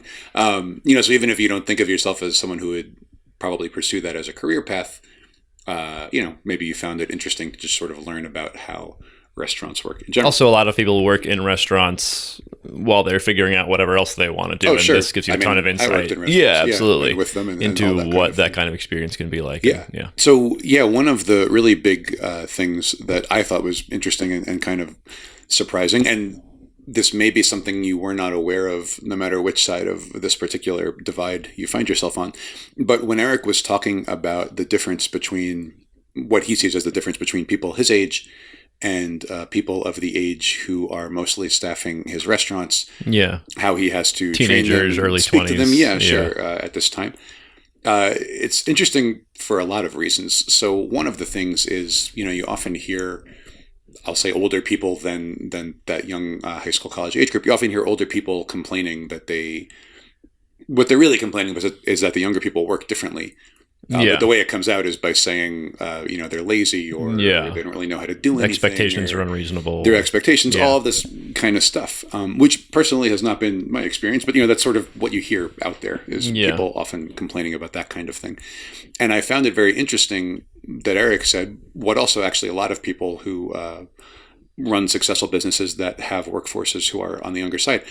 But he mentioned this idea that, like, if you give the people of that generation the tools that they need to do a good job and succeed, they will go above and beyond. And engage with them. And engage with them, treat them, like real people. How, like, he wrote that handbook and they're, like, quoting the handbook. Right, exactly. Awesome. Exactly. And I will say I was a pretty solid employee in a lot of jobs. I never quoted a handbook to anybody. Yeah, and I went to his restaurant not long after, and you could tell all the stuff that Eric was saying in the interview about the way they train the staff and how they're supposed to greet you and the information they have. I was asking about, like, the salmon. I was like, hey, where can you tell me about the salmon? He goes, oh, it's line caught in glacier waters. And, whatever it was, Manitoba Bay or some bay in Canada. And it was just... Yeah. The kid was so enthusiastic. Like, he just nailed it. It was everything that I thought it would be based on how enthusiastic Eric was and the way he described that kind of training. Yeah. It was just all right there when I walked in. And the food was so good. The whole thing was awesome. But the staff was very impressive. And so if you're an older person who may be wondering, why is the news always telling me that these younger people are lazy and whatever? Yeah. This helps explain why that is. In general, when you have older managers, supervisors, whatever, they don't make the effort to actually think about the person they're training. Their style might not be that way. It might be that. I mean, some people... You can't make a 100% broad statement, but that dynamic absolutely exists. And if you're on the younger side of that and you're thinking, well, why don't older people know that they should try to talk to us as people? Why aren't I getting a little more... I will just say, speaking on behalf of everyone who's my age or older, which I can't really do, but in my experience, and I think broadly this applies, like, no one ever trained me that way. No one ever tried to... You're just kind of turning around and doing what... Right. Yeah. When you were on the other end of that, that's how it was. Pieces in a factory, right. And so when you turn around, you expect that someone... So it's not, I'm not saying that it's a good thing or a bad thing, or either side is right or wrong, or there aren't even really sides. But, just it's just two different sets of experiences that don't really connect well unless somebody makes the effort to think. Yeah. The other, person on the other side probably had this other... Type of experience that was not like mine. Yeah, and I would like to go a little bit further even and say, like, Eric... Please do. Yes. Try and stop me. Is that Eric is not really that much older than the people that he's talking about training. He's certainly, in most cases, not old enough to be their parent, which is often how you think about generational differences. Someone's 20, 30 years older or whatever. Yeah. I think what we're seeing, and this is just me opining really based on my own personal experience and nothing more than that. Yeah. But I think we are seeing a more rapid turnover in, like, what you would consider to be a generation. And what I mean by that is the rate of change is faster. Absolutely. Culturally. And if you could go back, like, your great grandparents and your, like, one great less than that grandparents had basically the same life experience growing up. Right, but back. Now, like, if you're born 5 years later than somebody else, it's a massively different. Very, very different. Absolutely. Politically, culturally, financially, just everything. Yeah. I think I was at the very tail end in school where you didn't turn stuff in online. And now that's, like, of course, that's what you do now. Right. But everybody does. And that's a huge divide. Exactly. I was also, because Facebook was just a big thing just as I was in college. Yeah.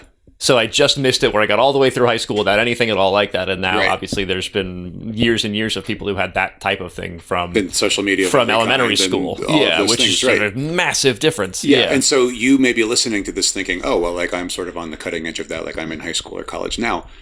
I would bet that people who are even only 5 or 10 years younger than you will view are having a whole different experience from you and think that you're like... dinosaur grandpa. Right. So it's just something to keep in mind, because when you get out there into the world, you will generally need to interact in a positive, productive way with people of all kinds of different... A little older than you or a little younger than you. Right. Or a lot older or younger than you. And you can't assume that they know the same cultural references that you know. They can't, you can't assume that they have the same styles of communication, that they've even been talked to in the same kind of way by teachers and that sort of thing. Younger people now than me certainly are way more used to the idea of, like, receiving instruction via videos and screens. Yeah, and, like, or text. Yeah. Right. Which is a thing that, I've become used to that now, but people my age and older are certainly not. Yeah. Like, you didn't grow up doing that. Yeah, I saw, what was it? I saw some show recently where someone was conducting an interview it was us. Yeah, it was us. That was us. I mixed up two things. I don't know. That's a fascinating show. Yeah. Another interview we talk about with someone else, a job interview process, and one of the parts of it is via text. You have to do it over chat. That's how you're going to have to communicate with the person if you work for them. And so that's the kind of thing, if you're an older person who probably doesn't even necessarily use chat ever for anything, to imagine that there's an interview process. Phone interviews would be a huge shock to you. And then now there's a process where you just type you don't to even people hear the person's voice. They type back. So anyway, I just wanted to point that out. I think Eric set out a really good model for how you can communicate with people. He's obviously navigating it very well. And clearly the people that he is working with and leading, the younger people, from the way you described it and what you observed. To it. Absolutely. Right. And they, are also making an effort to engage with him. The whole energy in there was just so positive. Right. And that's a thing, good teachers can do that. Good professors do it. It's not that it doesn't exist anywhere. Yeah. But I really like that standard. Eric spelled out some key ideas for it. So much of his approach to all that was just clearly so intentional. And it sounded like he was combining some things that he learned elsewhere, but it was definitely like his own mix, it seemed like. And it's always awesome to me to talk to somebody about what they do or why they do something and to just immediately be able to tell, like, they have really solid reasons for everything they're doing in their approach. And you can hear it in the way they talk and everything you're saying adds up and makes sense. And it's so cool to encounter that, I feel like. And then, to go and see it in action. And that kind of also goes back to this thing, which I didn't know this was going to come up in every interview that we did before we did but it has every single time. Is just, how interested are you in what you're doing? And the more interested you are, the more you try to learn from your mistakes and improve. It comes across and it generally translates to a higher degree of success. And that was something else I wanted to point out actually from this talk. Eric specifically mentioned that he began with what would be considered sort of very low-level entry jobs in the food service industry, dishwashing, making ice cream in a chain store, those kinds, not being like a chef or a manager or any kind of thing like that. He began with those jobs. He found what he was doing to be interesting. He kind of kept doing it, got a job with a small company, learned a lot, and became a very trusted employee there. And all of that you can see, like, even from the beginning, he was just sort of the kind of person who was interested in what he was doing and tried to do it really well. Was in an environment that he liked being in and was And I thought it was also very telling and interesting. And again, not surprising if you've been in the restaurant industry, but it might be surprising if you haven't. The fact that when he temporarily left the family pizza place, they were like, whenever you want to come back, exactly. Please come back. That's how valuable a valuable employee is. A dependable employee is. It is a really, really hard thing to find. Yeah. And so again, as we've said almost every episode now, if you are thinking to yourself, well, gosh, I don't have much to recommend me. I don't have all these cool experiences that other people have had by my age and all these kinds of things.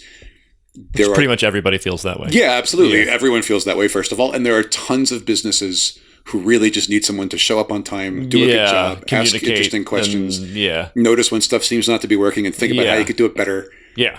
That's hard to find. And if you can commit to being that sort of person, there's a very high degree of likelihood that at some point that's going to pay off very well for you. And it could certainly be that in the first situation where you decide to really attempt that approach, it might not work. They might not appreciate you. Right? And that's why people get different jobs. But if you bring that attitude with you and you actively kind of seek out the right kind of environment, which we touched on in our very first episode, about kind of finding a company with a culture that matches your values. Sure.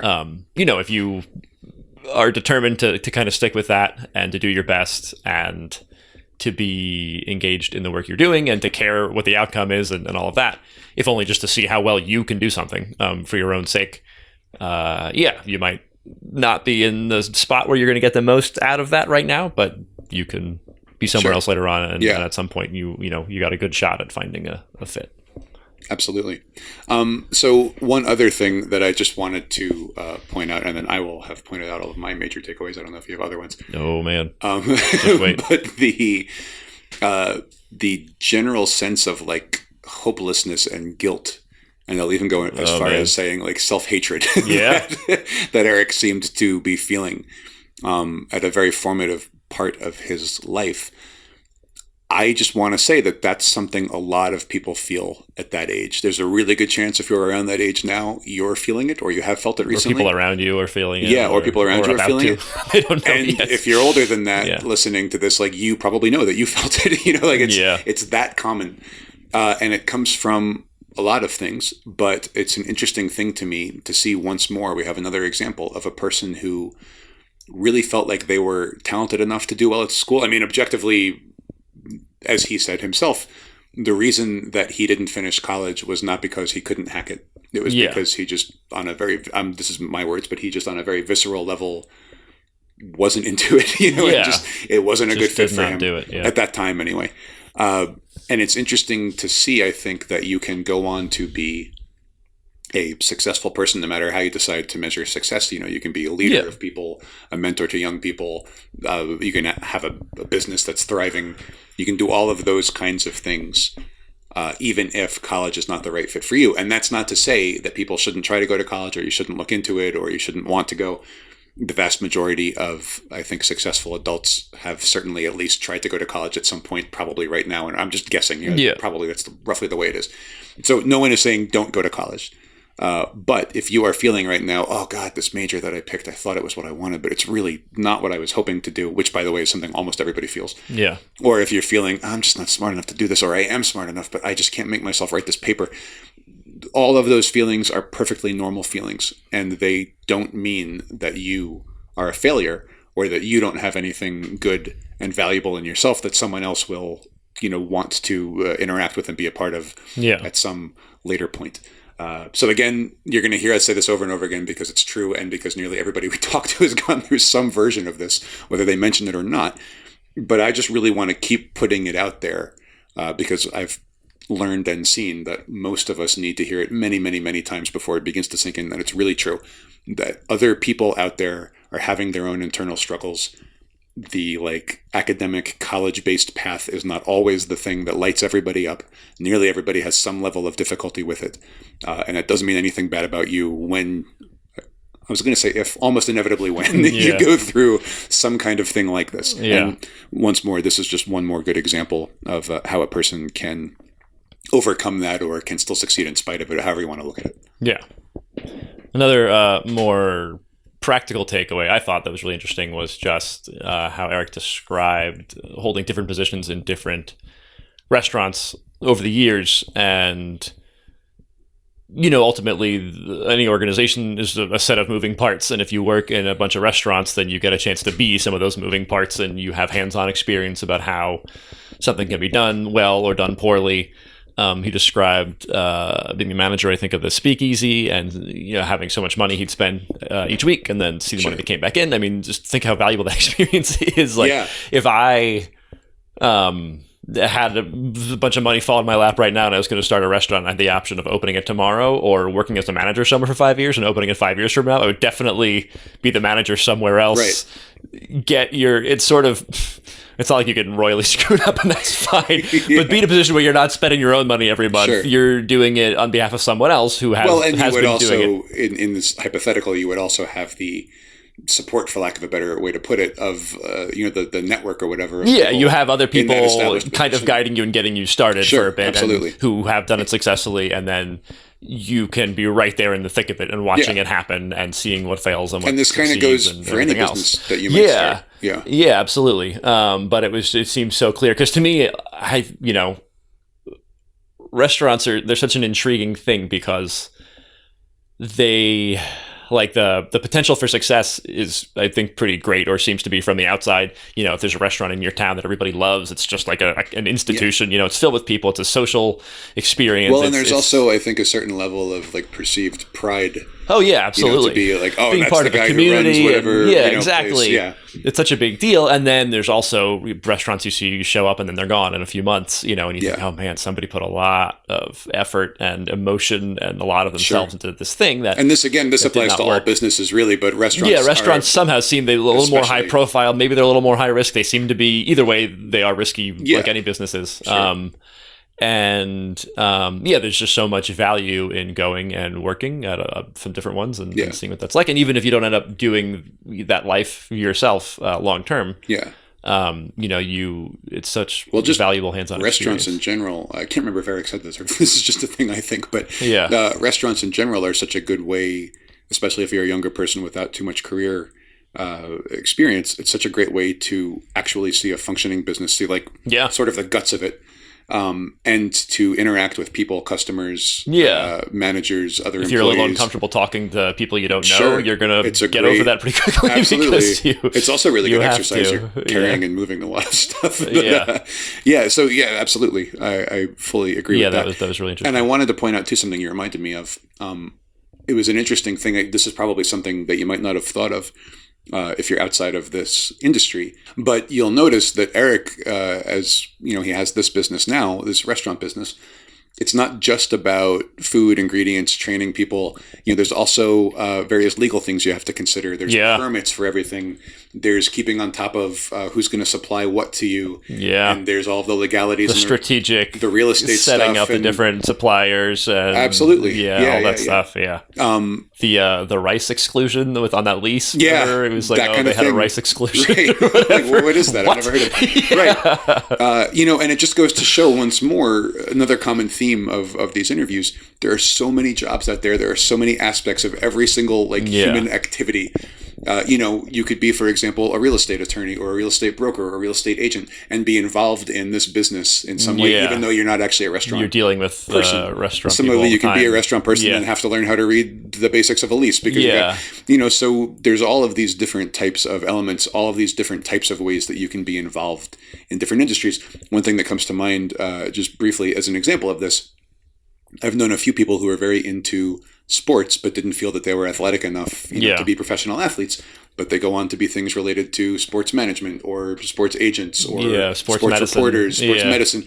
Right. And it's sort of a classic example, I guess, of getting into an industry sort of from the side. Yeah. But there's all kinds of ways to do whatever that might be. Absolutely. If you want to work with professional athletes, there's all kinds of staff and training people. And exactly. And you can be one of those people. You can, and even actually, Eric, they supply meals for the Tampa Bay Rays, right? I forgot about that. Yeah. They're literally selling in a stadium. Right. They sell in the stadium, but then they provide food for a soccer team, I think, in Tampa. Yeah. That's what it was. So involved with multiple professional sports teams.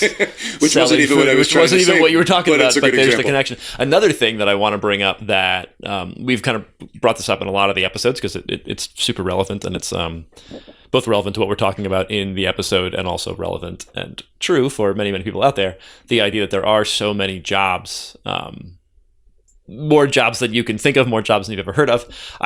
We've talked about that a lot, but one thing we haven't really mentioned is everybody you see walking around, they also don't know how many jobs there are. Yeah. Not to toot our own horn or brag too much about the value of this podcast, but it's not like everybody who's 30 or 40 or 50 or has had a career consciously thinks, there's so many jobs out there that I never like. A lot of those people only really know too about the dozen or so jobs that touch on whatever they do or whatever they saw growing up. Well, it's just such a complex subject if you don't deliberately go out there and try to learn about it. Try to set out to do it. And we have much more to learn ourselves. Absolutely. Right, but it's but don't feel like you're uniquely unaware. Yeah, because you don't know about it. Most people don't really stop and think about this, and that's a big part of why this podcast exists, because the information is out there. It's not that hard to get. It's just people don't look for it. Stop to think about it, and especially people in that teenage to early 20s, or really any age, but most people will be in that range,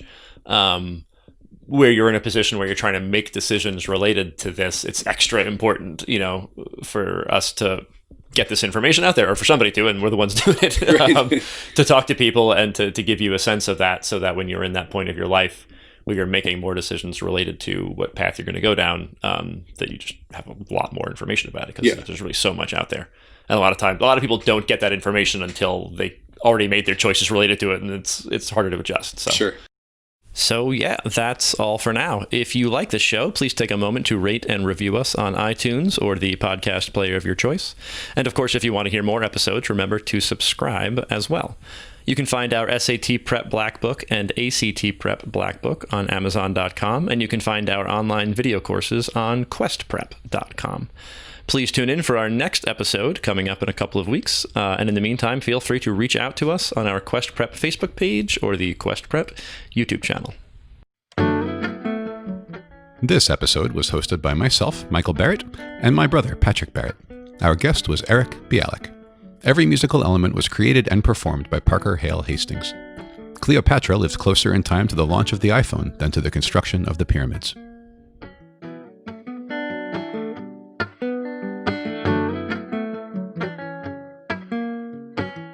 So here's that segment we promised you on the optional essays for the SAT and the ACT. Let's start with a little background so you can understand the situation. For most of its history, the SAT didn't even include an essay, and neither did the ACT. Then, in 2005, the College Board first added an essay section to the SAT, basically because educational leaders said they wanted the SAT to test writing ability more directly, and the ACT followed suit. But colleges quickly realized that the 2005 version of the SAT essay was a terrible test of actual writing ability. Here's a direct quote on the topic from Dr. Les Perlman, who was the director of undergraduate writing at MIT at the time. He said that the SAT essay rewarded, quote, exactly what we don't want to teach our kids, end quote. And similar problems plagued the ACT essay. Without getting into too many details here, the basic issue was that if a test taker just wrote a very long essay that was mostly coherent, then they could be pretty much guaranteed to get a high score on those essays. The grading process was basically designed from the beginning to ignore things like grammatical errors, weird diction, incorrect facts, faulty logic, and stuff like that. You know, stuff that's generally considered to be essential to good academic writing did not factor in those essay tests. So, back in 2005, it didn't take too long for lots of colleges to just announce that they weren't going to consider the essay portions of the SAT and the ACT in the application process, even though those essays had been added to those tests to satisfy the demands of some colleges and universities in the first place. So then, in 2015, both the SAT and the ACT updated their essay tests. To their credit, both companies tried to fix some of the more obvious issues in the 2005 versions of those essay tests by doing things like giving you sample evidence or opinions to work with and analyze in your response. There's still a very formulaic way to crank out an essay that's pretty much guaranteed to score high on the current versions of those essay tests, but it does require a little more effort than just writing a lot. Although it's still true that more essay length correlates very highly with a better score, and short essays never score high, no matter how well written they are otherwise. For the current essay tests, we recommend you follow some small formulaic steps to handle the provided material that now comes along with the essay prompts. But it's still true that the current essay tests will allow you to get away with some bad grammar, faulty reasoning, and factual inaccuracy because the grading system still doesn't pay attention to that stuff. And by the way, if you're familiar with the published scoring guides for those essays, you might be thinking, hey, wait a second, Mike, the scoring guides for both of those essay tests clearly state that things like grammar and factual accuracy are taken into account. And you're right, the guides do say that. But when you look at the essays that actually score high, you see that they don't necessarily actually demonstrate all of the elements mentioned in the scoring guidelines. And it's also true that lots of low-scoring essays do incorporate elements that should get them higher scores according to the published scoring guides.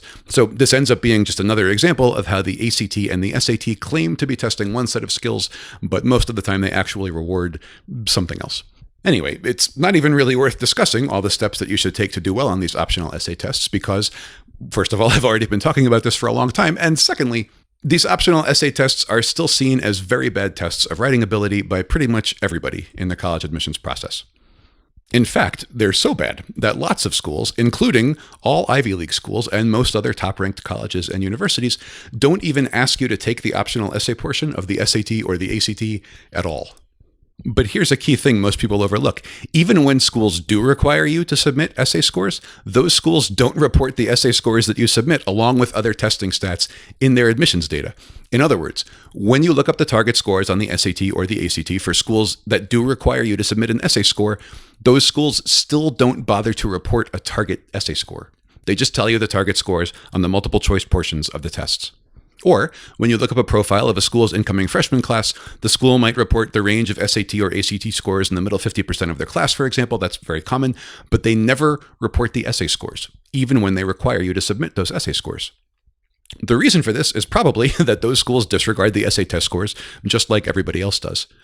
Of course, if that's the case, you might then ask why they require you to submit the essay scores in the first place if they're just going to ignore them. My guess is that those schools just don't want it to look like they don't care about writing ability. So if there's an optional test out there that claims to measure writing ability, then they want to make sure that they require it. That just sort of gives the right impression to the public, I think. Anyway, all of this boils down to the following piece of advice. Make a list of the target schools that you plan to apply to, and check the admissions requirements of each school to find out whether you're required to take the essay portion of the SAT or the ACT when you're applying to that school. If none of your target schools require you to submit the optional essay test score, then, of course, don't bother taking the essay portion of the ACT or the SAT. There's literally no value to taking it in that scenario. You aren't going to impress an admissions officer with a high score on these optional essay tests because everybody knows that the essay tests are bad at measuring writing ability, and your application has plenty of other ways for you to demonstrate writing ability anyway.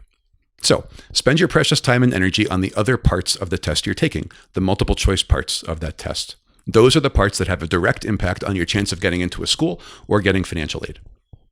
Now, on the other hand, if you find out that one of your target schools does officially require you to submit an essay score with your SAT or ACT, then you will need to take the essay portion of the test in order to apply, of course. But it's important to remember that the optional essay is almost certainly a formality in every case. You shouldn't spend your time and energy preparing for the optional essay section in the way that you might prepare for a big essay test in a high school or a college class because, first of all, those essays aren't designed or graded in a way that's anything similar to how a high school or college essay is graded. And secondly, it's almost a guarantee that your essay score on the SAT or the ACT won't be the deciding factor in your application. So again, you should focus on improving your scores on the multiple choice parts of those tests because that is what will definitely have a noticeable impact on your admissions chances and your financial aid chances. So let me say this again. Don't spend any time preparing for the essay section, even if a school requires you to submit an essay score, until you're happy with your performance on every other part of the test, because the multiple choice parts of the ACT and the SAT will actually impact your chances for admissions and scholarships, while your essay scores on those tests are practically guaranteed not to matter to anybody, even the schools that make you go through the process of submitting them. In short, if those optional essay scores mattered to those schools, then we would expect schools to track them and report them with the rest of their testing data, which they don't do.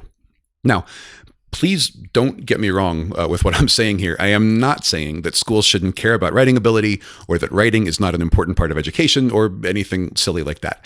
Writing is an extremely important thing to care about, and it's a crucial part of education. That is not the issue. The issue is just that the optional essays on the SAT and the ACT don't do a good job of testing writing ability under realistic conditions, and pretty much everybody knows it.